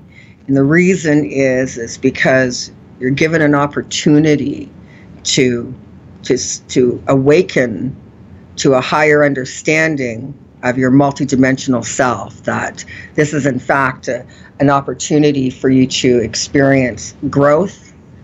And at the same time, you can learn to love, to forgive. All of these things are connected. There is a philosophy in the phenomena that you can use. So I think the trap is, spending too much time on the nuts and bolts and the, why or where is it from? All that's fascinating and it's very interesting, and I'll be interested in it for the rest of my life. But what's more important is that what it's telling me, what doors it's opening into understanding our place in the universe, and what our next step is as we see that we are on an ascension path, not just personally and spiritually, but the planet herself is on the upswing of ascension. In the dark ages in 600 to 611, the planet Earth was as far away from the sun as possible. Right now, we're moving closer and receiving different types of radiation. It's an opportunity for an awakening, for a jump in consciousness, for us to begin to stop being distracted with football and basketball and entertainment, but to look at ourselves and see what we can handle. Yeah, and so it sounds like the audience, being Chinese, would be the same as any UFO conference over here. They are interested in the very same things. They are witnessing the same things. Probably abduction and experiencer stuff going on at the same time too as well, right? Yes, and the Chinese in particular right now are hungering. They have an endless hunger for information, for understanding. They are experiencing a specific freedom that they've never had before as they move on the political stage into a world superpower. Things are changing, and they want to create a bridge of understanding. And really, if we share everything we have with them and they share with us, we're going to have a deeper and higher understanding of this phenomena where we can use it for something other than just entertainment. Although it is entertaining, there's a bigger picture here, and it has to do with ourselves, our soul, the manifested essence of who and what we are. I mean, it's a game. Well, Chuck, we got to learn how to play. Right. Well, Chuck Fay, who's a radio host over in Hong Kong and has a great show over there called MJ13. Chuck is a great guy. And one of the things that I've talked to him about is all across China, they have UFO groups. They have research societies, and it's that part of it is pretty open. The government lets it go to a certain point, but the interest in UFOs is countrywide in China, and they're okay with I'm talking about the population there is okay with talking about it. And the government gives them a little bit of leeway and has always allowed these UFO groups to exist and flourish in China. And for the same reason that the UFO groups were allowed to exist and flourish here, so that they can be monitored, right, understanding what the people know. That's true. But there is a different way of understanding. I mean, the groups are great for experiencers sharing and learning some techniques and a deeper understanding of their own personal experiences. That's great. But we're not alone. We're really all connected into the grand totality of things. And so everybody sort of being on the same page, and it will expedite the greater understanding. So the Chinese right now are looking for a more spiritual aspect of the UFO phenomena, which I think is the right way to take it. To use that, as just the catalyst to a greater understanding. I mean, to just think that there are all these other entities and that they have infrastructure and politics and perhaps families. Maybe they love, maybe some don't love. It's not really a matter of good or bad at this point. It's a matter of it just is. And we have to deal with it from an unemotional standpoint, just the facts, okay? And taking it from there. That's what we need to do.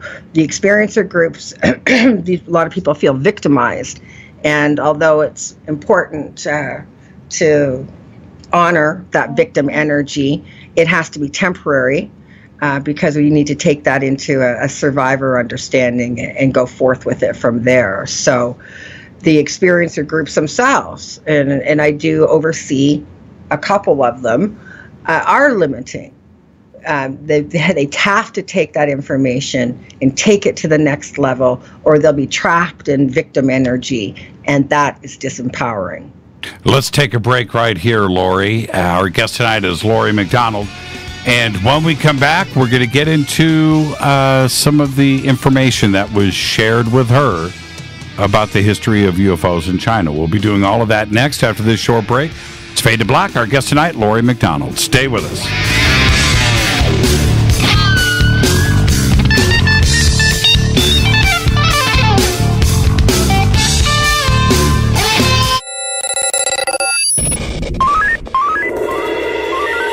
Way out here, we listen to Jimmy Church.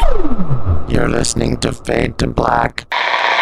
Always on the edge of the hottest alternative talk. Jimmy Church with Fade to Black. KGRARadio.com.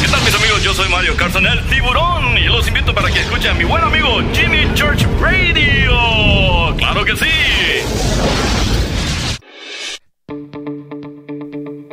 Hurricanes, earthquakes, wildfires. This year we've experienced more than our fair share.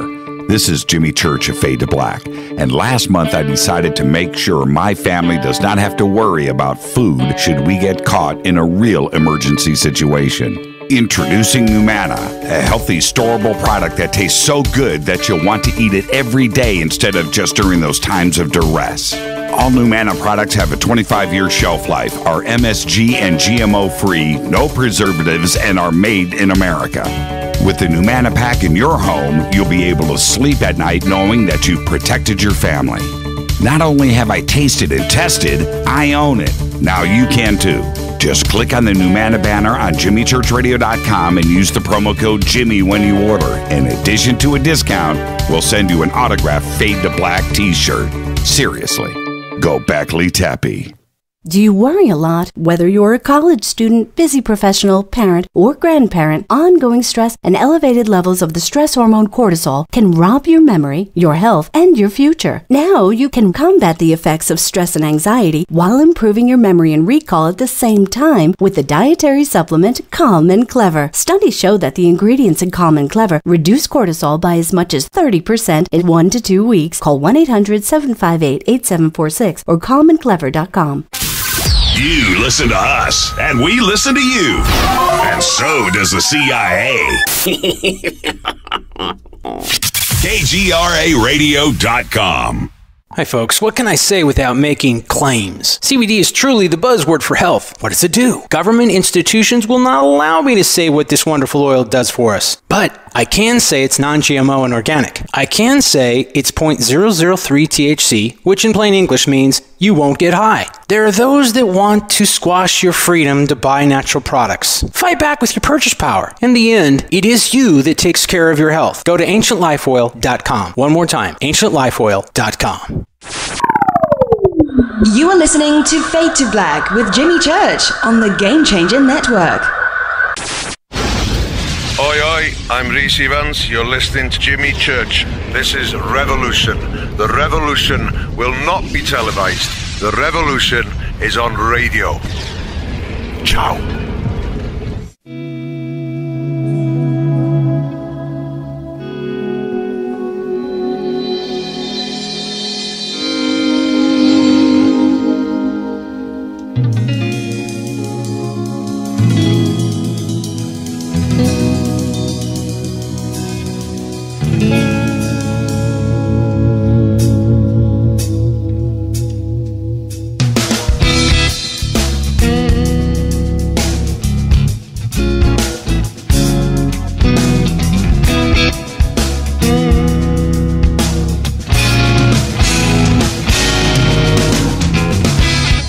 Welcome back, Fade to Black. I am your host, Jimmy Church.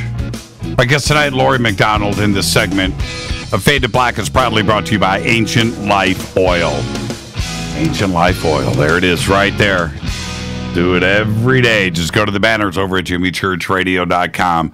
The best deals not only on the net, but it's also the best product out there too as well. So you get the combination of both. AncientLifeOil.com. Our guest tonight, Laurie McDonald, and we are taking a journey to the East. And Laurie, when you and I were talking last week about Geneva, you said, Jimmy, I have a bunch of information that was passed on to me about the history of UFOs and the question, and that's dealing with China. And you had said that much of it has never even made its way to the West. How much of it have you had a chance to look through? Well, it's an enormous document. It's 97 years of UFO history in China. It was sent to me several months before my invitation to Geneva. And then all of a sudden I get invited to speak in front of a Chinese audience. So coincidence? Yeah, right? Yeah. I was like, I don't even know if I should go. No. Yeah, right. Yeah, no question about it. Okay. Yeah, so they shared, not only is this amazing documentation, it is all in Chinese, and it's really a process translating it into English. Professionally, it's, like $30 a page. It's and I've got well over 1,500 pages. Oh, holy crap. Yes, it's an amazing sized document, and it was accompanied by recent videos of experiencers and witnesses, and I did have all of those translated while I was in Geneva with my translator. They were kind enough to provide me with a translator while I was there for just about anything I needed. They just sort of followed us, which was very nice. But they watched the videos with me, and it was pretty obvious, but they're talking about what are gray aliens. They're talking about classic abductions. They're saying that they're small, that you can see the man indicating the height of the being with his hand. It's roughly 34, 36 inches. He seems terrified, and he's more than happy to give his story on this camera. It was at one of those meetings that you had talked about. So, so that's where some of the films came from. I'm glad that those came with the document.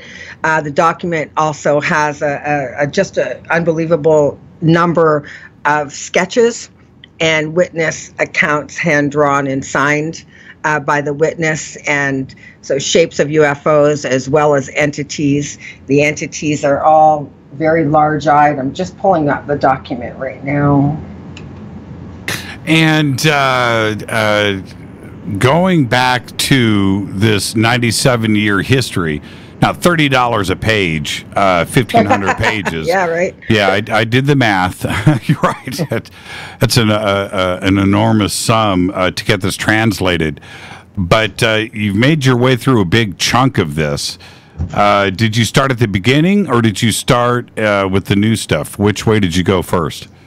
I started at the beginning. You did? Okay. I think that's the way to do it. That's what I would have done. Okay, so what was the earliest 97 years ago? Okay, so this would have been before Roswell by That's 27 years. Roswell was 70 years ago. So let's talk about that. What was that?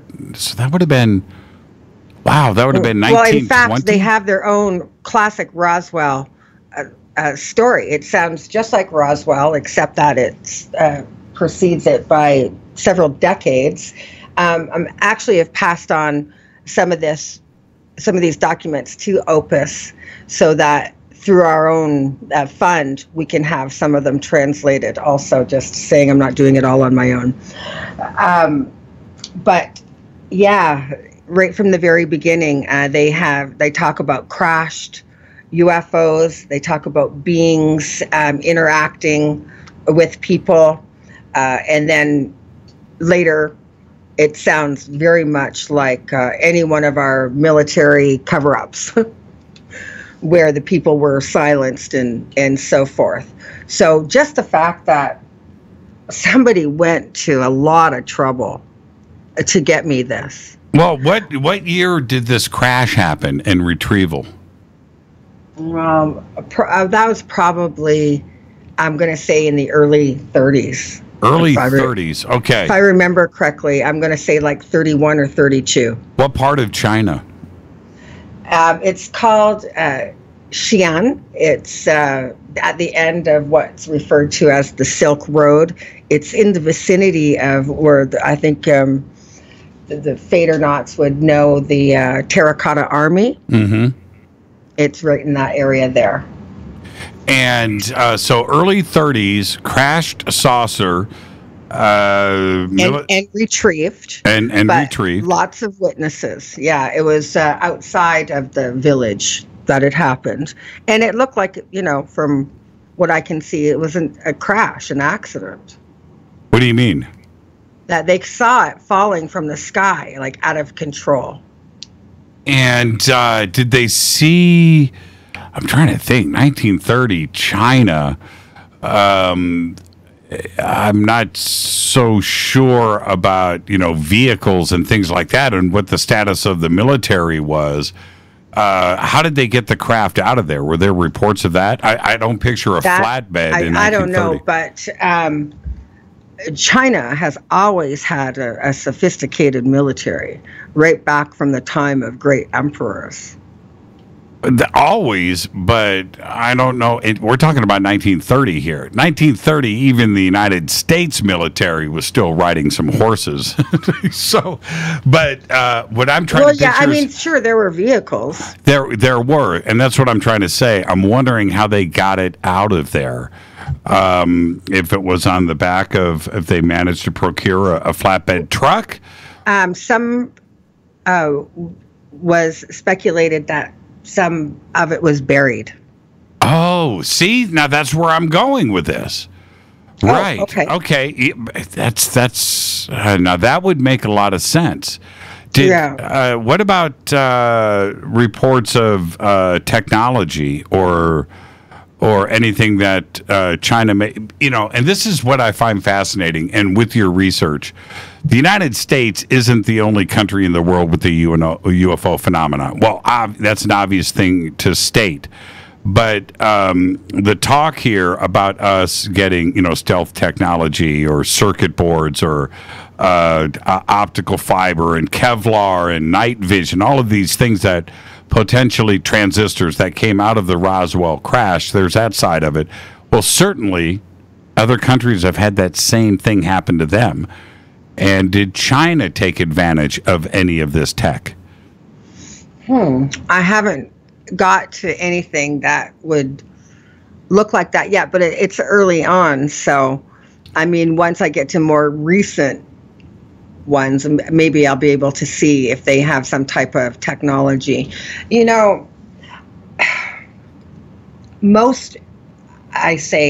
It's been said that a lot of the technology does come from extraterrestrials, but I'm not going to say all of it. I mean, we have our fair share of geniuses and inventors like Tesla and others who understand the energy of the universe, the code, the computer code of the universe.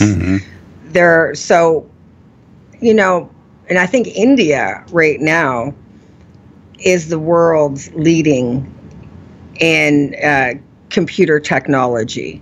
And I know a lot of people think that Silicon Valley and so forth, but not the case. I believe it's still India. So I'm not sure what China's big technology was or what they brought to the table, but I'm sure it has to do with war stuff. Well, atomic war. And they're so secretive when it comes to what they have, what is inside of that country. I mean, they just keep it on lockdown, and so we trying to get that information.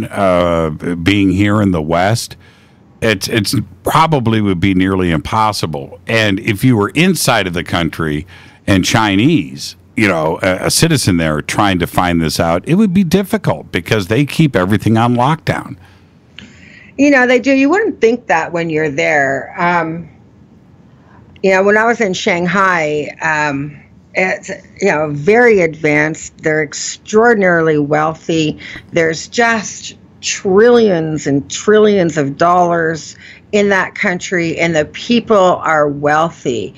They are, in Shanghai, the majority of the vehicles on the road were extremely high-end Mercedes, and that's just sort of that level. There's a huge amount of money in China. The people are experiencing that money now, and I think that's what's going to sort of create a little bit more change, as far as them finding out additional information. But, they're very advanced, very wealthy. They just come from it all from a different perspective. I'm not to say that, they don't have their own remote villages and levels of poverty, just like we do in America, where the rest of the world thinks it's such a wealthy country. What other things did you pull out of that document? What stands out? Well, so far what stands out is the descriptions of the grays. I wasn't really expecting that, actually, not until later. I wasn't expecting the early documents and the drawings to look like grays. I just wasn't expecting that. I was thinking that it would be more gin-like, which I'm working with an experiencer now who has lots of activity with the gin and understands them from an entirely different perspective. So they're just an ET race that, works on a different vibration or whatever. But that's what I was expecting to see, not the grays, because from what I've always understood, that's more of an American and North American thing. Right. Well, what year are we talking about here with these reports of grays? They go back.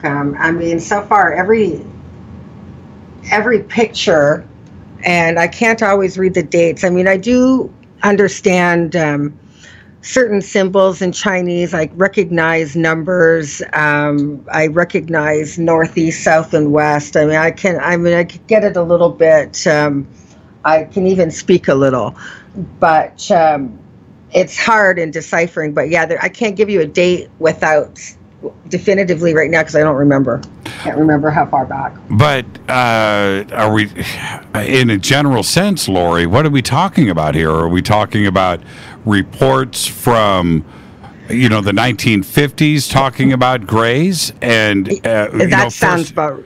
I would say that would be a fair statement to say at this time.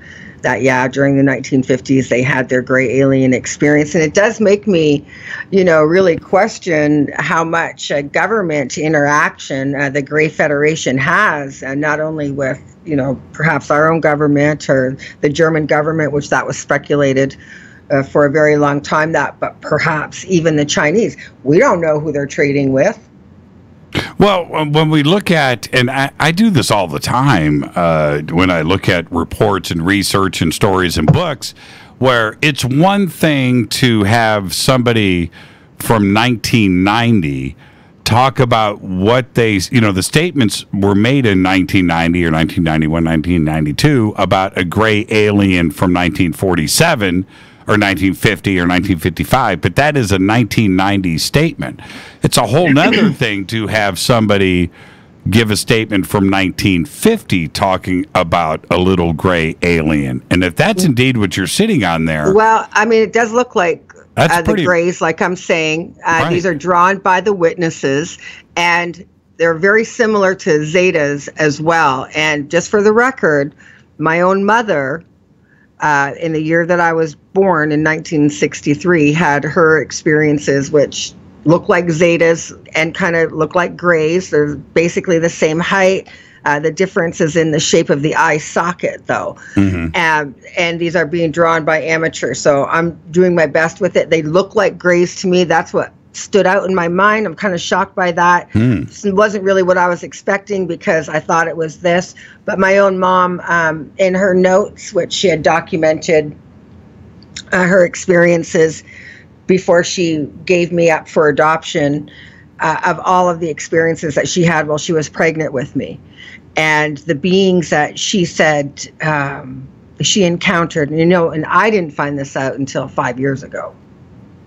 They look like a kind of a cross between a Zeta and a gray. Same height. The skin is, she said, more beigeish, and the eye sockets are described differently. But some people, other researchers, say that they're basically cosmic cousins, the Gray Federation and the Zetas. Are there any official Chinese government documents in this 1,500 pages? I don't know that yet. Well, you've looked at them. I have looked through them. I don't know. I can't say what's official, what an official Chinese document looks like till I have one to compare it to. But the rest of it, is it a report? Is it compiled? It's compiled, man. It is organized. They're detailed. They have like a table of contents they got it broke down for me. So the big deal is in translating it.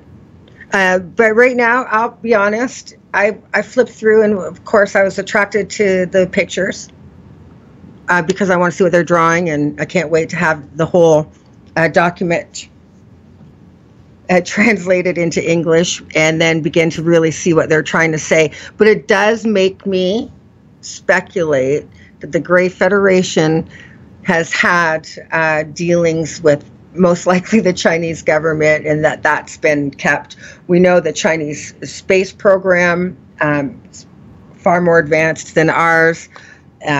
Their telescopes, their space telescopes are absolutely amazing. If you want to see beautiful high-resolution images of space, and you go and look at theirs, I mean, because when you go to NASA, they're always fuzzy or poor quality. I mean, we know that's on purpose, but the Chinese, they're very advanced in space. And going back to this 1930 crash retrieval, were there drawings or anything that accompanied that? Hold on, up on my other computer right here. Okay, well, you need to. Well, okay. I thought you had it. Well, remember, Laurie, we are live on the radio. Oh, yeah. Darn, I tend to forget those things. Yes, but just kidding, I didn't forget. No, I understand. No, it's 1,500 pages, and yeah, it's a very huge document, and it is in Chinese. So, how did this document come to you? Was it on a file, or was it?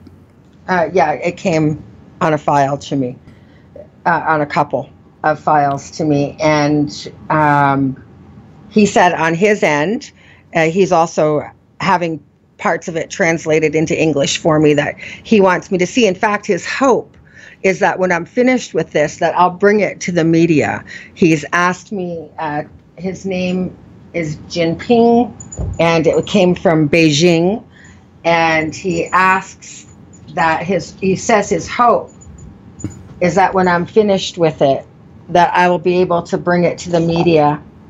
He's putting this into my hands, and he hopes that I'll be able to do that. So, did you meet him in person in Geneva? I have not that I'm aware of. Okay. I don't know that they're two related, but it is a coincidence. Are there photographs in this document? There are videos of him speaking to witnesses. Yeah, there's a couple of videos. Eyewitness tells about his experience. But again, are there photographs of sightings and maybe even things on the ground? There are some photographs, and there are lots of drawings as well. Oh. See, and Jimmy, photographic evidence is hard. The sketches are difficult too, but we've got very little to work with as researchers. I mean, we have to take the testimony of people's experiences, and they can give us old Polaroid shots. They can give us their journals of when they documented it and how they drew it out. And we have to take that at face value until we have a reason not to. I'm beginning to put it together. I mean, it's early on. I really do wish I had more for you because I'm just really delving into it. When I do have a bigger picture, your media. Well, yeah, thank you for that. And I hope that I would be at the top of your list. There is a really old historic picture, and I think it's in Shanghai. I could be wrong.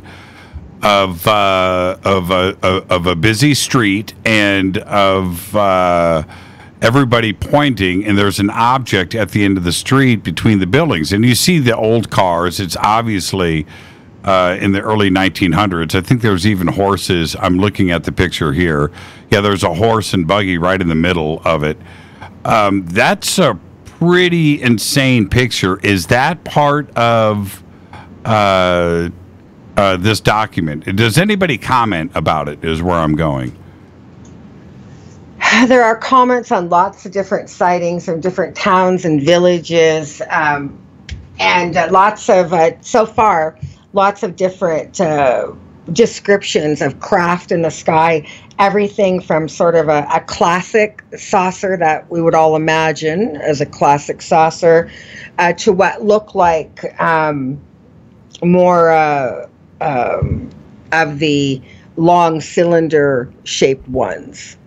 So those were seen as well. So, and that is why it's important to bring the information from different countries, from all of the different countries, and speaking to as many witnesses and moving through this stuff, you know, what's real, what's, you know, what is natural or unnatural, and really trying to put it together.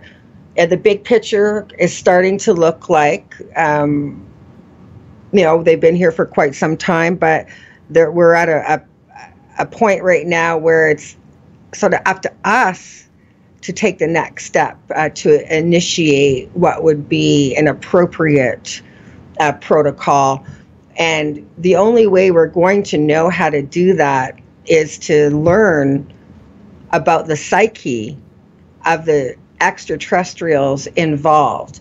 If the Greys keep showing up in all of these different countries, when for the longest time I thought that was really a North American story, though you would hear it in the United Kingdom or sometimes Australia, but it wasn't really something you associated with other countries because they always had their own description of entities. But when we see that they keep showing up, it might be all the more reason to learn about, say, the Grey Federation or the Zetas, what their particular agenda is.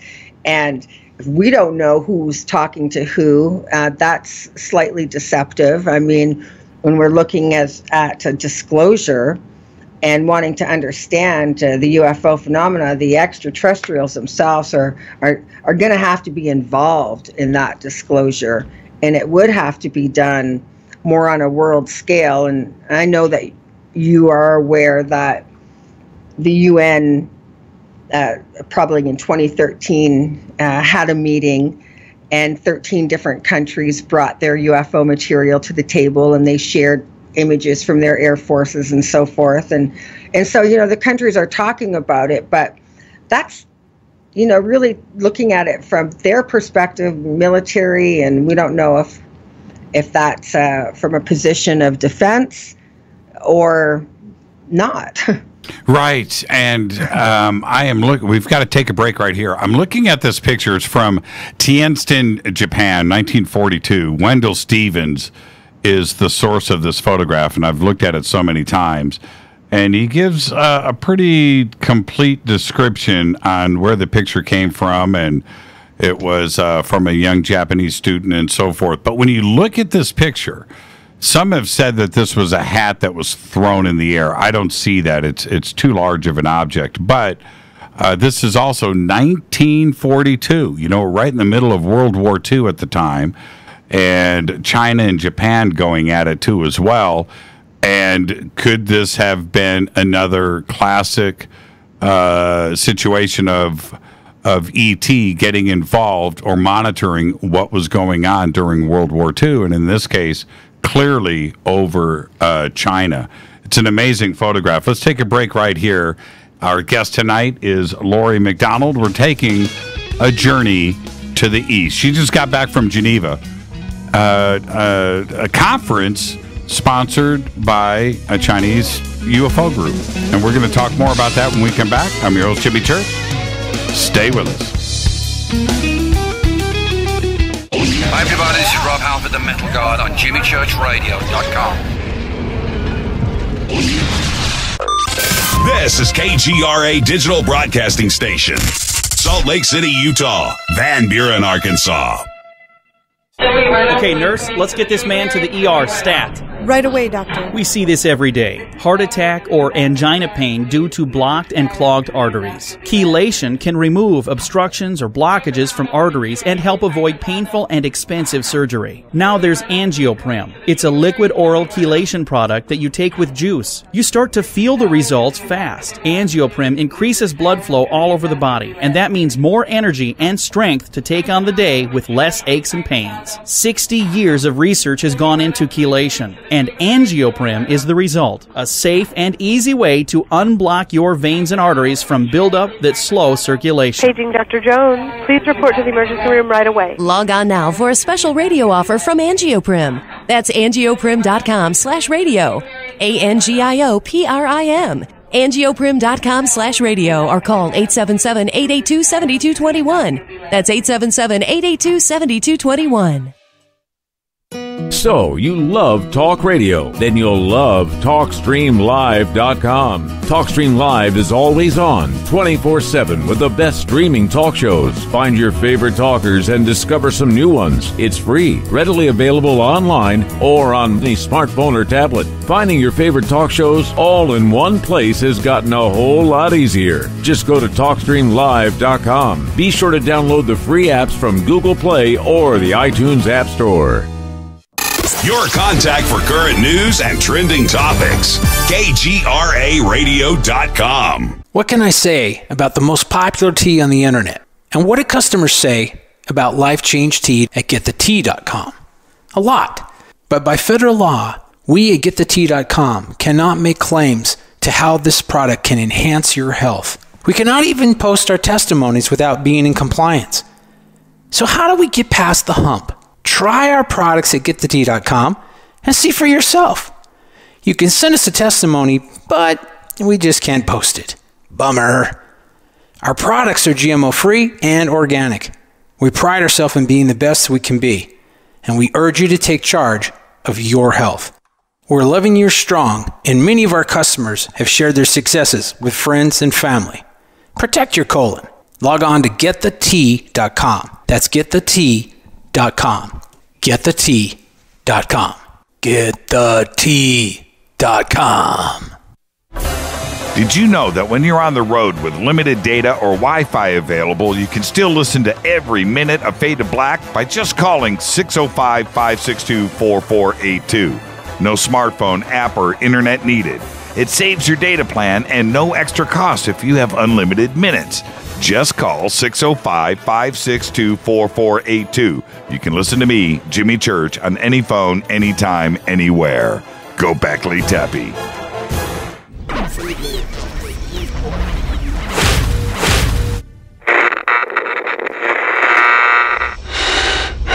You want to know a secret? I love ponies. I really love ponies. I'm serious. I couldn't stay sane without ponies to brush. Why fade to black? Because you never got that pony, damn it. This is Fade to Black with Jimmy Church on the Game Changer Radio Network and KGRA, the Global Radio Alliance.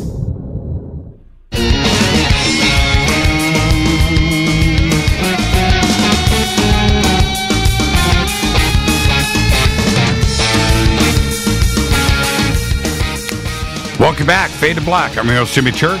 Our guest tonight, Laurie McDonald. Taking a journey to the east, and we're talking about China and UFOs.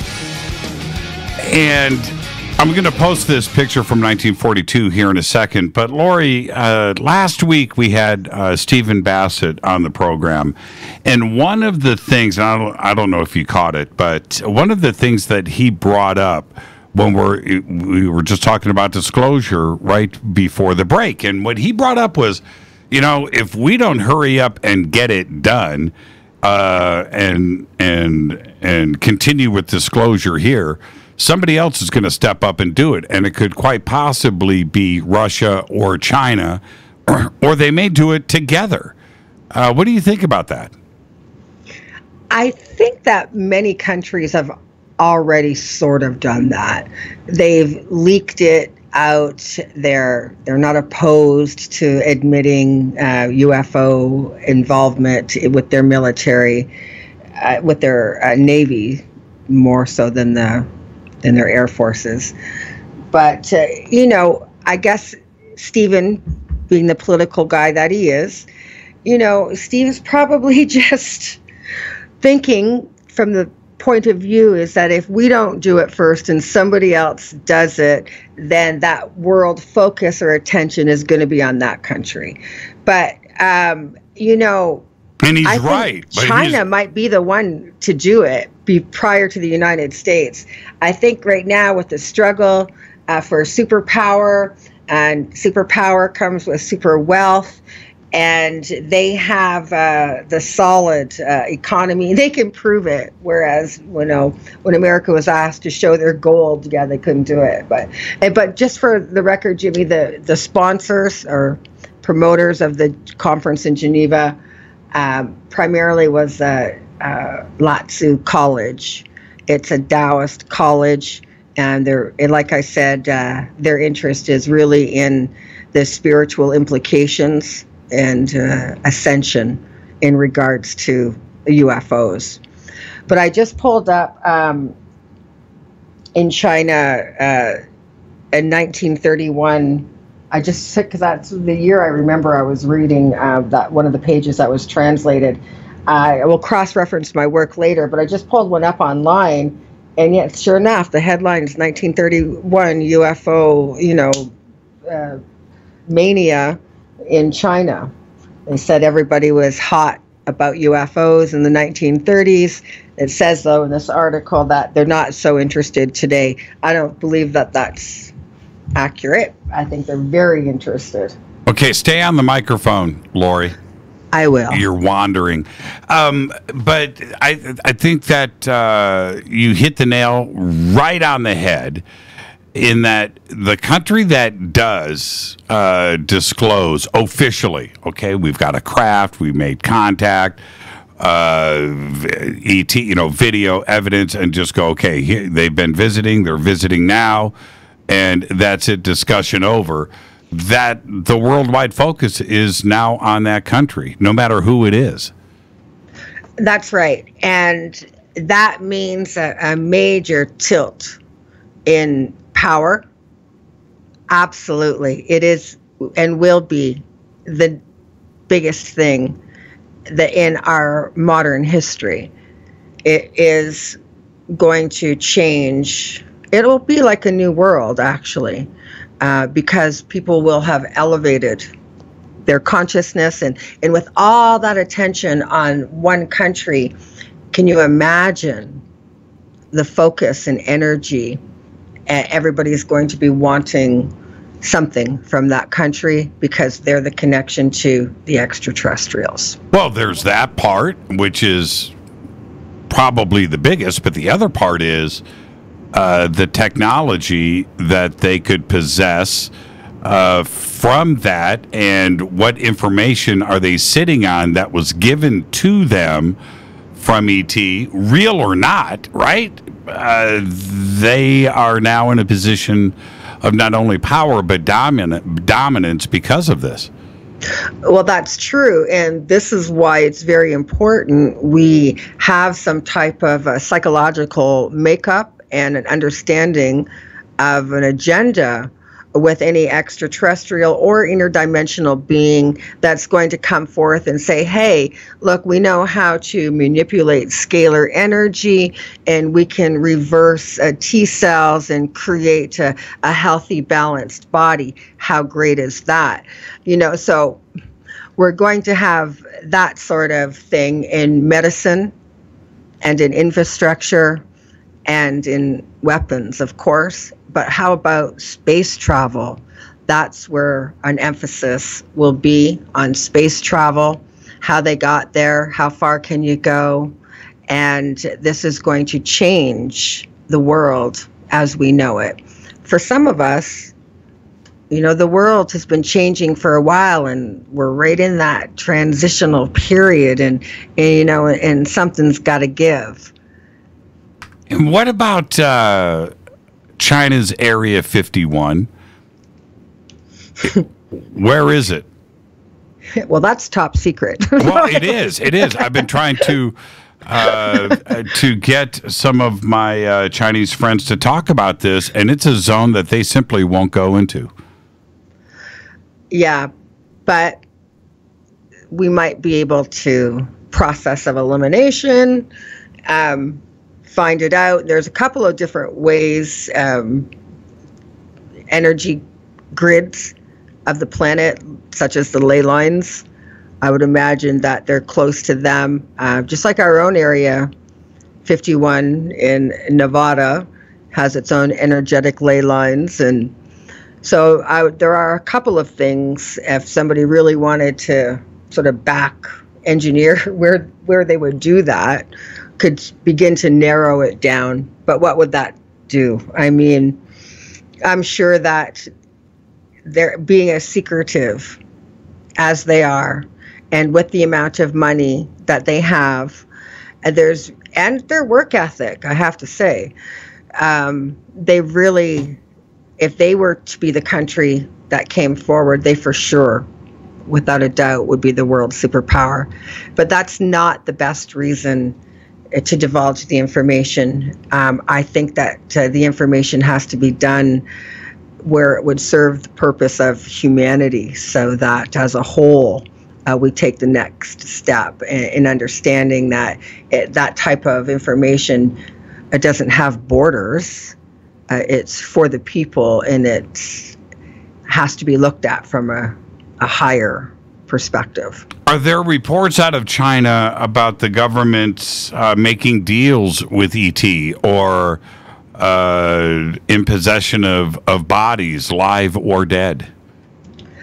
I believe, yes, that they've live bodies of extraterrestrials. That's actually just from a story that was told to me when I was on my last Asian trip, that they felt that they saw hybrid people. The person described their experience in China kind of like an abduction, sounded like a MyLab abduction, because sort of everybody was there. It was like people in lab jackets and actual entities. So whether they were captured or working, hand in hand, which that does sort of make sense that they would be working. But what type of an entity would do that, right? That's the thing we have to look at. An entity that comes to a new world, and they get into some type of a agreement with the government and in trading technology, trading for what? When were you in China last? August of 2017. August of 2017. Okay, so you just missed being there in December during the days of disclosure that were happening here in the United States, and the way the media was covering it. Do you think that the media in China was covering that New York Times article the same way that Fox and CNN and the BBC and RT and everybody else was covering it? I am not familiar with that article, Jimmy. You're not familiar? Stop. No, listen, for the last year I've been in, and it's actually always been my thing, is I do my own research, and I hardly ever pay attention to what else is going on unless it crosses my desk for a specific reason. It's kept me untainted to a certain degree, because the less I expose myself, the less I have that influence in my own process of judgment. But no, I'm not familiar with that article. Well, there's a guy named Tom DeLonge. Now I do know him. Okay, Blink 182. He's got He's got a company that he started. It's called To the Stars Academy. Okay, and this To the Stars Academy sold some stock. They got a little bit of dosh, a little bit of cash, and turned that into some pretty good publicity for the UFO question. And one of the things that they did was they got an article written and published in the New York Times about the Pentagon having an alleged, I will say, it's not official, an alleged UFO research program going on inside of the Pentagon that was run by, I'm not going to get into the details. I don't have the time. But no, I know about. I'm aware of the research in the Pentagon and. Well, so they got this article written in the New York Times, which is on December 16th, 2017, which was then brought out on every single mass media network planet-wide, and it was there for about 3 months. UFOs on CNN, lead story. And with some, again, alleged videos that were accompanied with that. And many have called that disclosure, that it was official, and that the Pentagon was behind this. And the guy that ran this program came out, and he's now working with DeLong, too, as well. And he's out there talking about all of this. And so my question was, as big of a story as that was worldwide, which slipped by you, and I find that fascinating. I mean, I read other articles, just not the New York Times one. Okay. Well, but my question was, do you think that China covered it like Russia did? Did they release this into the public there in China and cover this story that just about every other country on the planet did? I don't think so. I don't think so. Although, it's very contradictory where, the leaders in China are saying that the people aren't interested in the UFOs, but the people themselves are saying that they are. So, yeah, I don't know how China covered it, but, was that disclosure, that footage from the cockpit, that Navy jet, it looked like it. That's, the CNN releasing footage from a military jet saying that they were following a UFO. But it said UFO, which is just an unidentified flying object. So it didn't say a spacecraft, but it implied it. You didn't freak out, is what you're telling me. You didn't go, whoa. Not really. Wow, that's interesting. I mean, I saw it, but it's just crumbs. It's just like a little test. They'll put out a however many minutes the clip was, and right. And then there was some controversy around it that the sounds in the cockpit weren't authentic and so forth, and so this is why I hardly ever delve into any of that. I've seen myself jets chasing what looked like a UFO. I've seen that myself. So, seeing the CNN, seeing it play on CNN, I mean, it's good for the community to go, hey, look, they played it on CNN, and now all of a sudden CNN's legitimate. But, a month prior to that, it was on CNN, it's just. So it doesn't matter to you if Tucker Carlson and his bow tie on Fox talking about UFOs, that doesn't change things? There have been many news reports on UFOs. I mean, what it's going to take, really, like I said, I just think it's going to be the aliens themselves have to make the disclosure, because the media and the government are not trusted by the people. Well, and they've got them confused. That's the thing. People don't know whether to trust NBC, CBS, or CNN. They don't know, and should they? No, because every single network plays the same news. It's called a program for a reason. It's highly programmed. So yeah, I can't buy into it on the same emotional level as other people do, or I've seen so much personally, but I also think I have a view of the bigger picture and how they release information. And, without the people trusting the government or the media, that's a problem. I'm going to tell you something, Jimmy. When I was on the Indian reservation a couple of months back, my guide, his name was Chester, he told me something very interesting. He said, there's a word that the white man brought to the reservation that we had never had in our vocabulary. And I said, and what word was that? And he said, maybe. And I totally got it. That creates confusion. And if you don't know for sure, you can't trust, and it leaves you disempowered. Just that one word, maybe. And trust is a huge factor.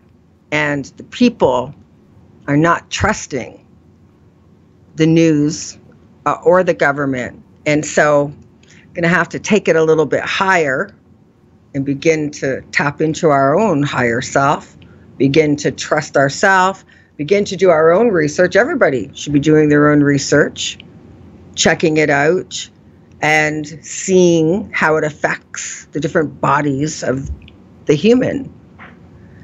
That's really where it is. I mean, CNN putting this out there, Jimmy, that was deliberate.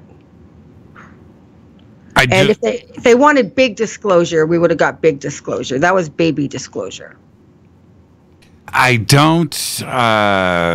I don't understand with it was the complete about face from the mass media of joking about this subject. That happened overnight. It was like they were told not to giggle, right? Well, they are told. Every single news, small town to medium-sized towns to huge networks across the country, all report the same stories, using the same verbiage, laughing at the same punch marks.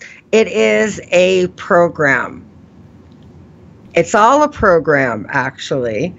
And we have to be able to learn how to see the program, understand it, and then find, our authentic self. That's the trick here. It is a program, and in the media, when you see a little town in Iowa and they have almost verbatim the exact words that they have on the news here or in your town, that's not a coincidence. That's on purpose. They're told exactly what to say and how to say it, because words have power and they are creating the energy, the emotional energy of how they want the public or the masses to be. It's kind of about control. Rita just said she wants to know how to say "I believe" in Mandarin. What, you can't? I don't know. Even if I did say it, there's like 6 tones in the Mandarin language, and I think I only master like 4 of them. I want to know how to say "I believe" in Mandarin. I got to ask Chuck Fay. Ngoi is the word I. What is it? Like ngoi. Hold on. So I'm gonna find out now. Did you and going back to this Tom DeLonge thing? Yeah. In Geneva, this Chinese audience, this Chinese UFO delegation, higher consciousness, Taoist congregation. Did anybody ask you about Tom DeLonge and TTSA? No, not a one of them. That is fascinating. And trust me, I was busy wasn't attending the conference. I was doing sessions. It was crazy. They all wanted to learn how to access different parts of themselves, the subconscious or superconscious mind. They're really into that developmental part of it. But yeah, they are believers. Primarily, they're looking at the higher love part of ufology, that if you shake off the lower energy and the manipulation and break free of the program, begin to take the more Taoist view, you can see that there is a higher way of looking at things. And when that's the case, the frequency changes, and the entities that are attracted are more of those sort of celestial beings, and they aren't anything at all like the Grey Federation or the Pleiadians or any of those ones that you hear the experiencers talk about. A lot of that's a program. It's a way to manipulate the masses and to test to see psychologically where they're at and how easily they'll turn over their power to another being, not understanding the ramifications on the soul or on the ascension part. So it's far bigger than just a craft in the sky or a gray alien. It's what aliens, their agenda, and how to resonate with the higher frequency. Because, Jimmy, I believe that it's our energy can attract them. When we're vibrating at that sort of the place of equanimity, of deep peace inside, when we're non-judgmental but just don't engage in negativity, we attract a higher frequency. The higher frequency brings a different type of entity altogether. I say this because I've experienced both what was frightening and what would be considered just really beautiful. And that's up to us. You know, we're the common denominator. We're 50% of this equation, maybe more. I mean, with the powerful ability we have to co-create our reality. I've got it. I just tweeted it out right here. I believe in Mandarin Chinese. I've got it. And not only do I have that, but I've got it one step further.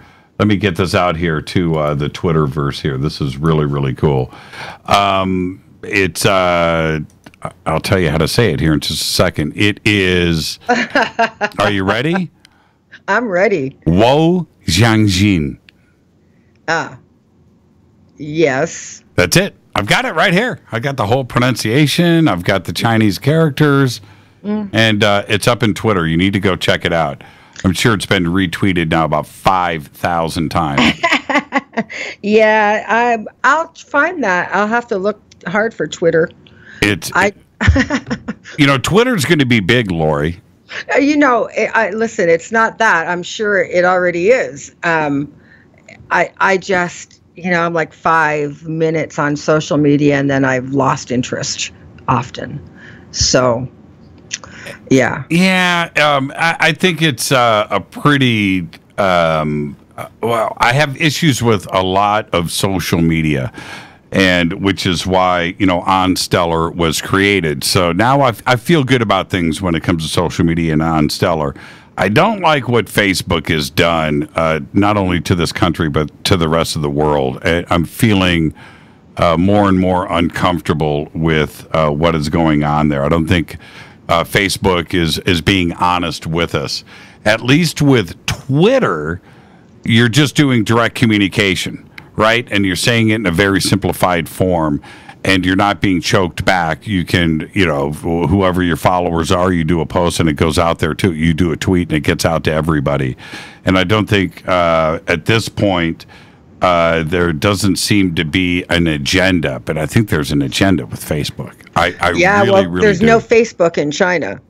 No, they have their own. What's it called?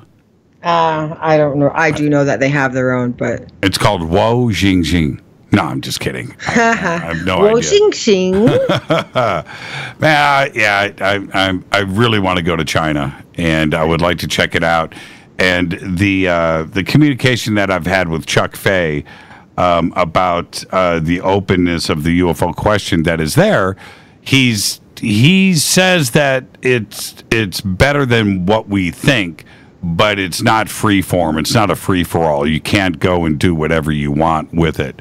And also, investigating UFOs over there is difficult, and you have to get on VPNs and private networks to do it, because what is there, they have their own Google, they have their own Facebook, and they have their own ways of censoring the internet over there. So there's that part of it too. But as far as being openly discussed in society, that part of it is pretty open. Right. And again, it's the attitude that they have towards it. They are interested in it. But, it is a communist country. I mean, that's a fact. And so in investigating anything there will be difficult. I do plan on doing some investigating while I'm in China. I've been invited to teach a workshop at the Lao Tzu College and possibly consider a longer-term teaching position. Also a speaking tour across China, and it's a very big country, and so I'm excited about that, and I'm thrilled to have audiences that are really interested in the personal empowerment part of it, and in forging a relationship with a cosmic entity that is based on common ground, not on what they can give us, but in understanding a higher truth, something that's respectful, and not just about technology. Although it will be difficult if an extraterrestrial offers a particular country healing modalities. Well, that's a big part of it. And somebody is going to be the lucky drawer of that straw, and I don't know who is ready for it. And I'm talking about governments. Is the Chinese government or Russian government, United States government, are they ready to have the attitude and consciousness adjustment that it would take to be accepted into those circles? I don't think it's a treaty or just a deal. You're not going to make a deal. You have to bring something to the table. I think part of that is an understanding of who we are.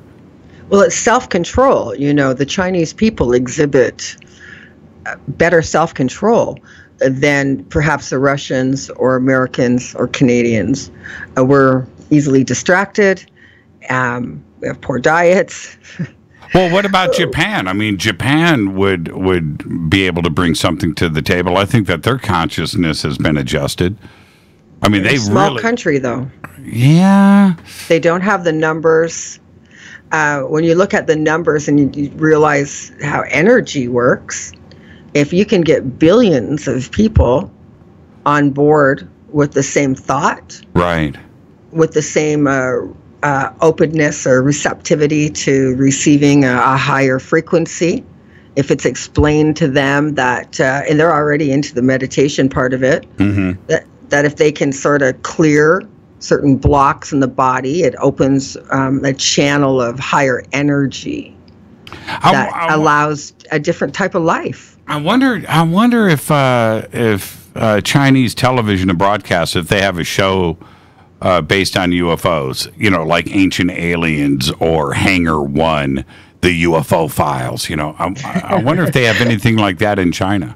Do you know? I don't know. I didn't watch any TV while I was there, but I will check that out. I'll see. Yeah. I'm curious. Well, I know people now that live there that I've been in communication with since I came back from Geneva. I'm going to ask them.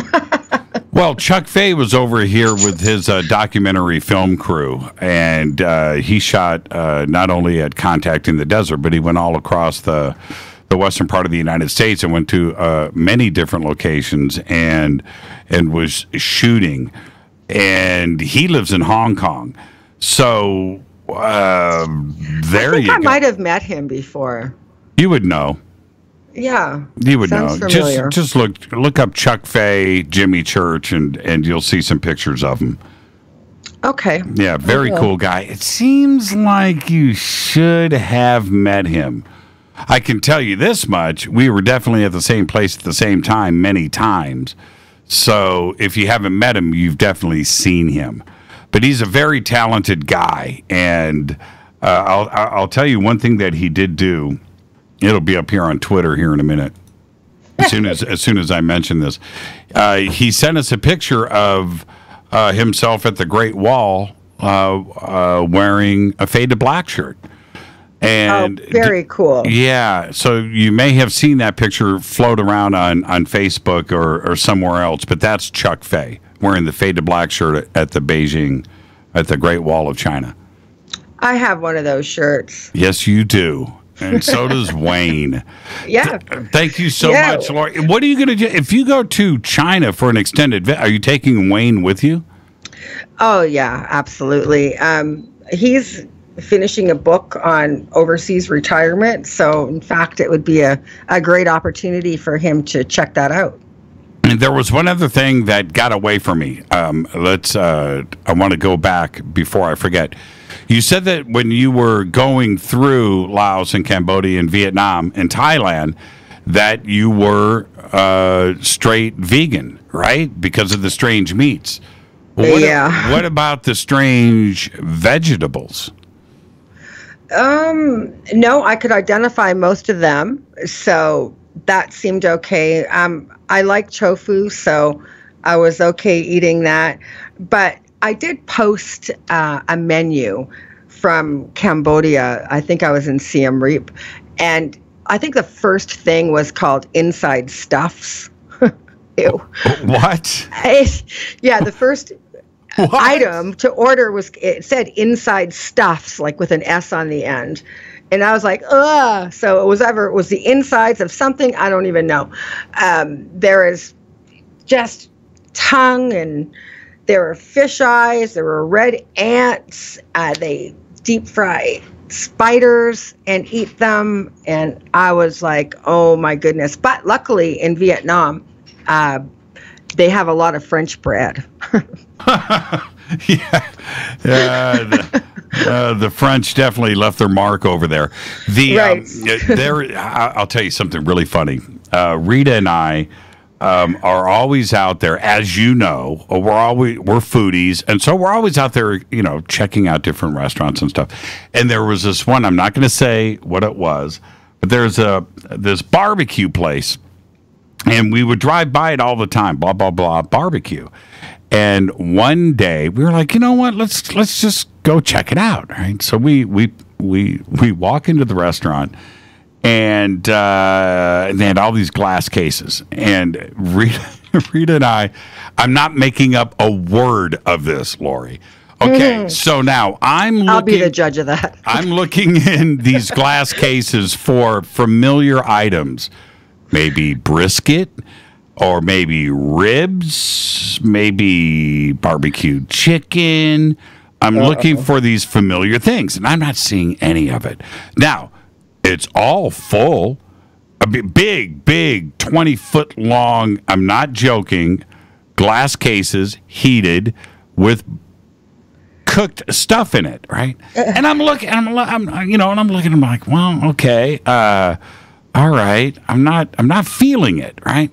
So we're walking, and then I take another look, and then I look a little bit closer, and then I looked above me, and I looked over to the left, and I went, holy crap, there's everything in here but what I am looking for, right? And I'm talking about crazy stuff. Now, I'm not going to name these specific things, but everything that you just named right there, I would eat. Not here. And it freaked us out. Now, so they come up, oh, so what, what can we get you? And I'm like, you know what? I'll be right back. Right? Rita and I go out, we get in the car, and we were horrified. I mean, I was traumatized. It was like the craziest movie that you could possibly see, but it was for real. No, I know. And I was in Vientiane, Laos, and it was a long, hard trip to get there. Very, very difficult country to travel in. And we rent this little bungalow, and we go to this restaurant, and I'm looking at the menu, and I don't know, everything seemed a bit odd to me. We walked out, and we were cutting down the alley, and we were beside the back door of the kitchen, and they had this big sliding gray door open. So I went in, and they had these puppies in the cage. No. Okay, stop. No, for real. Okay. You're not going to take this into a zone I don't need to go into, are you? No, I mean, I tried to free them. They called the police. We had to run down the alley and ditch them, and they had like the European siren in the distance, and we're just trying to free the puppies. But before doing that, this is kind of where I cued them in, I went back in and told them, I mean, listen, if you're going to serve dog and puppy on the menu like that, then you've got to have it in English too, and you have to make it really clear. Well, to them, it's no big deal, but that's when she knew. Then they saw me going into the back, and that's when the trouble started. But man. Yeah, well, even in the Buang village in Cambodia, everybody had around their little hut little piglets and puppies, and I was talking about vegetables. But this was food. Yeah, I know. I don't want to hear that. That's crazy. And I realize, cultures are cultures and things, but it's just so funny. I can't wrap my head around that. I just can't. We saw one dog in Phnom Penh, and I asked about that. Why are there no dogs? I haven't seen any dogs. And they had said that their governor or equivalent had made a proclamation that their neighbors, Cambodia, eat dog, and in order to clear the strays out of the streets from now on, people should eat dog meat. And several years later now, only the very wealthy have a pet dog. And like I said, I only saw one dog while I was in Phnom Penh, and they eat that. So I was all into eating. I drank a lot of coconut water, and I ate whatever vegetables that I could. I ate steamed rice. I like that. I didn't eat eggs either. I mean. Yeah, I know. I can only imagine. If I was there, you're right. So what would you like? You know what? I'd like a Coke and some steamed rice, please. I've had that. But then you'll hit a 7-Eleven. And I walked into this 7-Eleven in Bangkok, and I've never seen anything like it. They have so much food that you can eat, and all of these different noodles. And 7-Eleven is huge in Asia. They have places where you can sit down and eat and charge your cell phone. And I'm not talking hot dogs or in a Slurpee. They have absolutely everything that you can think of. It was just mind-blowing. You should check a couple of 7-Eleven videos in Asia. You just won't believe it. What about, since we're talking about food, McDonald's, Pizza Hut, Kentucky Fried Chicken, Burger King, Taco Bell, anything like that? McDonald's in Bangkok. But where I was really, off the beaten path, what I would look for would be the most amazing Indian restaurant. The food was, it was so good. And I cook Indian, and it was out of this world good. So we got pretty creative. Wayne, he'll eat anything. He didn't care. But did you check out the McDonald's in Bangkok? We did. And we went in there, and I do remember they had a couple of strange things on the menu, but and they didn't give us cream for the coffee. That was like an upcharge. I'm like, what? Yeah, you had to pay to get cream for your coffee. I thought that was a little bit weird. But Bangkok is kind of seedy. You know, there's a lot of prostitution, and just getting into the McDonald's, there were young girls out there, and they're like, you know, it was about 3 o'clock in the morning, and they're like, you like sex in the morning? You like sex in the morning? And yeah, so it was really difficult. I felt bad for them and tried to send them home to their mother, but that didn't work. What does a Big Mac taste like in Bangkok? I don't know, because I would never try that, not even here. But you gotta. Okay, what about Wayne? No, he didn't eat there. Oh, actually, he did. He did eat there. Yeah, I don't remember what. I think he had a breakfast thing. I've been to as many American restaurants, fast food, as I can in different countries, and when you do that, it's not the same. It's just not. It's close, but I remember specifically, I went to a Kentucky Fried Chicken in Panama, the only one in the country, right? So I go at the time. I don't know what it's like now, and it wasn't even at the ballpark. It wasn't even close, and I was very disappointed because you look forward to it. You see it, and you know you're there. I ended up the entire time I was in Panama, I didn't do any fast food. You know, it just wasn't available. I think there was a couple of McDonald's that I remember that were there. I don't remember going to them. But when I came back to the United States, first place, right? First place that I would go to when I landed was to go do fast food, because I didn't have it the entire time I was there. I wanted coffee. I wanted a cafe Americano breve, and I wanted it my way.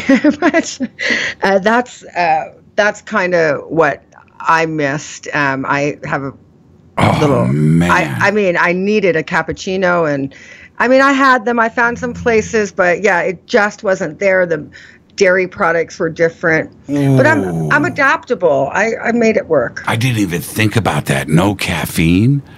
Yeah, that coffee part, that was difficult for me. I mean, every hotel we stayed at, there would be a hot pot and a teapot in the room.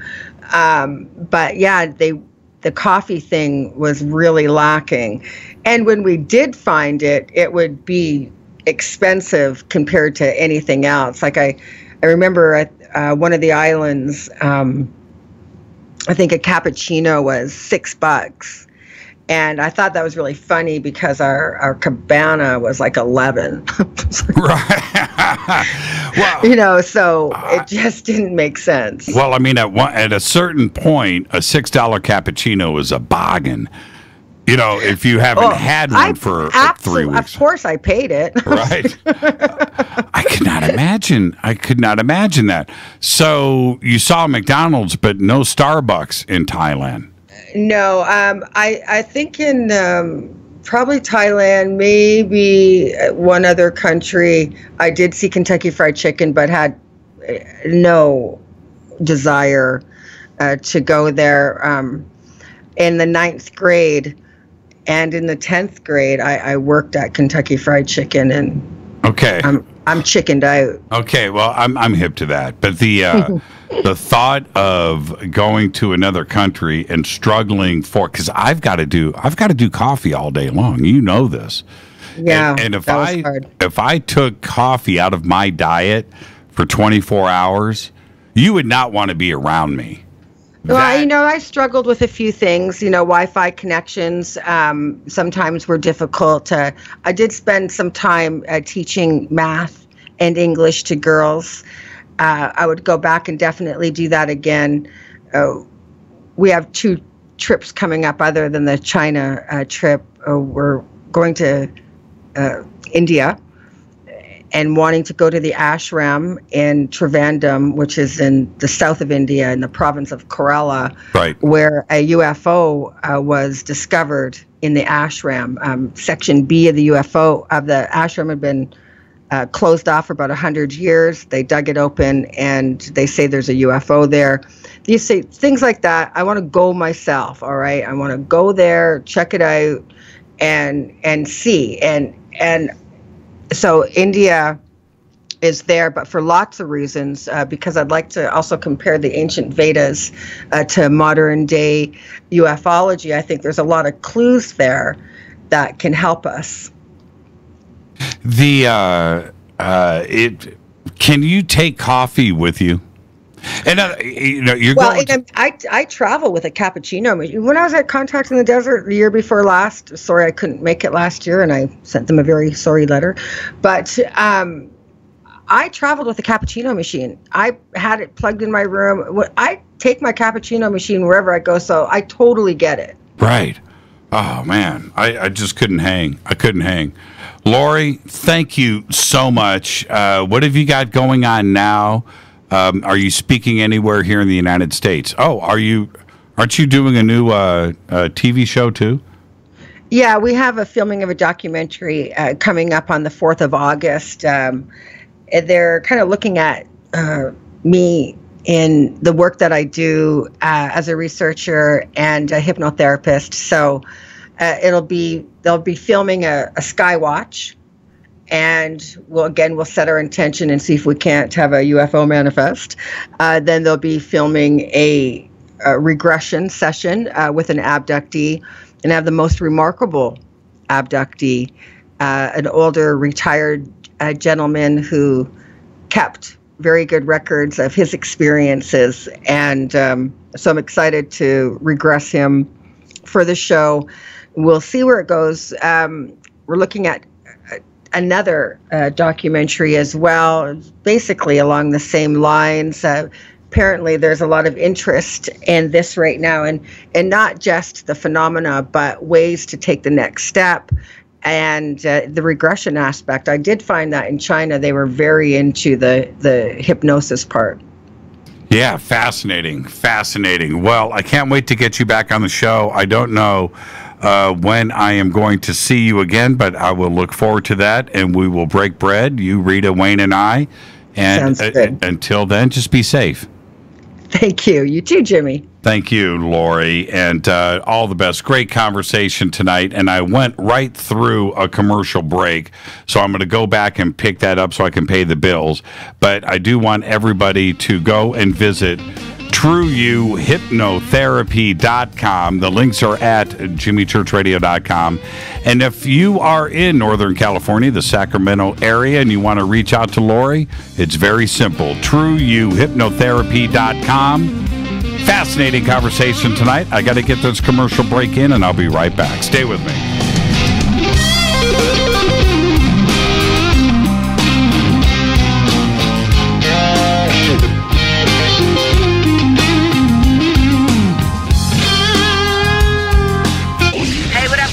Vivica Fox here, and you are listening to my boy, Jimmy Church, on JimmyChurchRadio.com.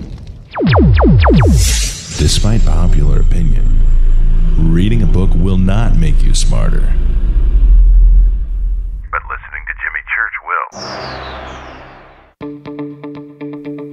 will. Hurricanes, earthquakes, wildfires. This year we've experienced more than our fair share.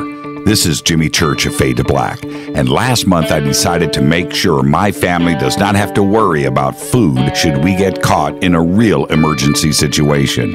Introducing Numana, a healthy, storable product that tastes so good that you'll want to eat it every day instead of just during those times of duress. All Numana products have a 25-year shelf life, are MSG and GMO-free, no preservatives, and are made in America. With the Numana pack in your home, you'll be able to sleep at night knowing that you've protected your family. Not only have I tasted and tested, I own it. Now you can too. Just click on the Numana banner on JimmyChurchRadio.com and use the promo code Jimmy when you order. In addition to a discount, we'll send you an autographed Fade to Black t-shirt. Seriously, go Beckley Tappy. When you take the beans from Central America with dashes of Indonesian and African mixed in and then roast it to the dark side of Fade to Black, you create the ultimate brew of fringe. Introducing the Fade to Black blend from River Moon Coffee. Yes, River Moon's darkest customized roast was created for the love of Fade to Black. The alchemy of masterful roasting and smoking the beans is in every sip of this full-bodied, dark Java. I need my coffee dark, deep, with distinct bittersweet chocolate highlights, just like the bunker. Leaning further into the darkness of the roast is Fade to Black blend from River Moon Coffee. Just click on the banner at jimmychurchradio.com and use the promo code F2BBLEND for 15% off of your order today. Go Beckley Teppy. Hey, can we talk about something serious for a minute? Your age. Getting old has its perks. But remember, being a few years younger, you know, your hair was thicker, you didn't have so many wrinkles, that extra weight wasn't haunting you, and you just felt better. Well, we can't turn back the clocks and go back 10 or 15 years, but you can start feeling and looking 10 or 15 years younger with Nature's Youth RSF. It's a doctor-formulated daily supplement that helps your body maintain its peak performance and fight the aging process. Imagine sleeping better, looking better, and feeling better. See how Nature's Youth RSF has helped thousands of people just like you at nature'syouth.com. nature'syouth.com. The holidays are coming. Imagine how it will feel when your family and friends are asking you what you did to look so good. Your secret will be Nature's Youth RSF. It's time to start looking better and feeling better. Learn more and order your Nature's Youth RSF at nature'syouth.com. That's nature'syouth.com. Erica, Brittany, Gabby, and you're listening to JimmyChurchRadio.com. It's not a lifestyle we chose. We were born this way. KGRARadio.com.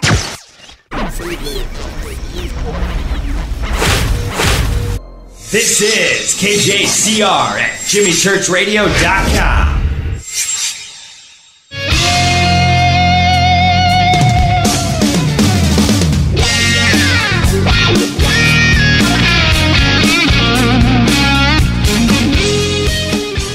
All right, welcome back to Fade to Black. I want to thank Laurie McDonald coming in tonight. Great conversation.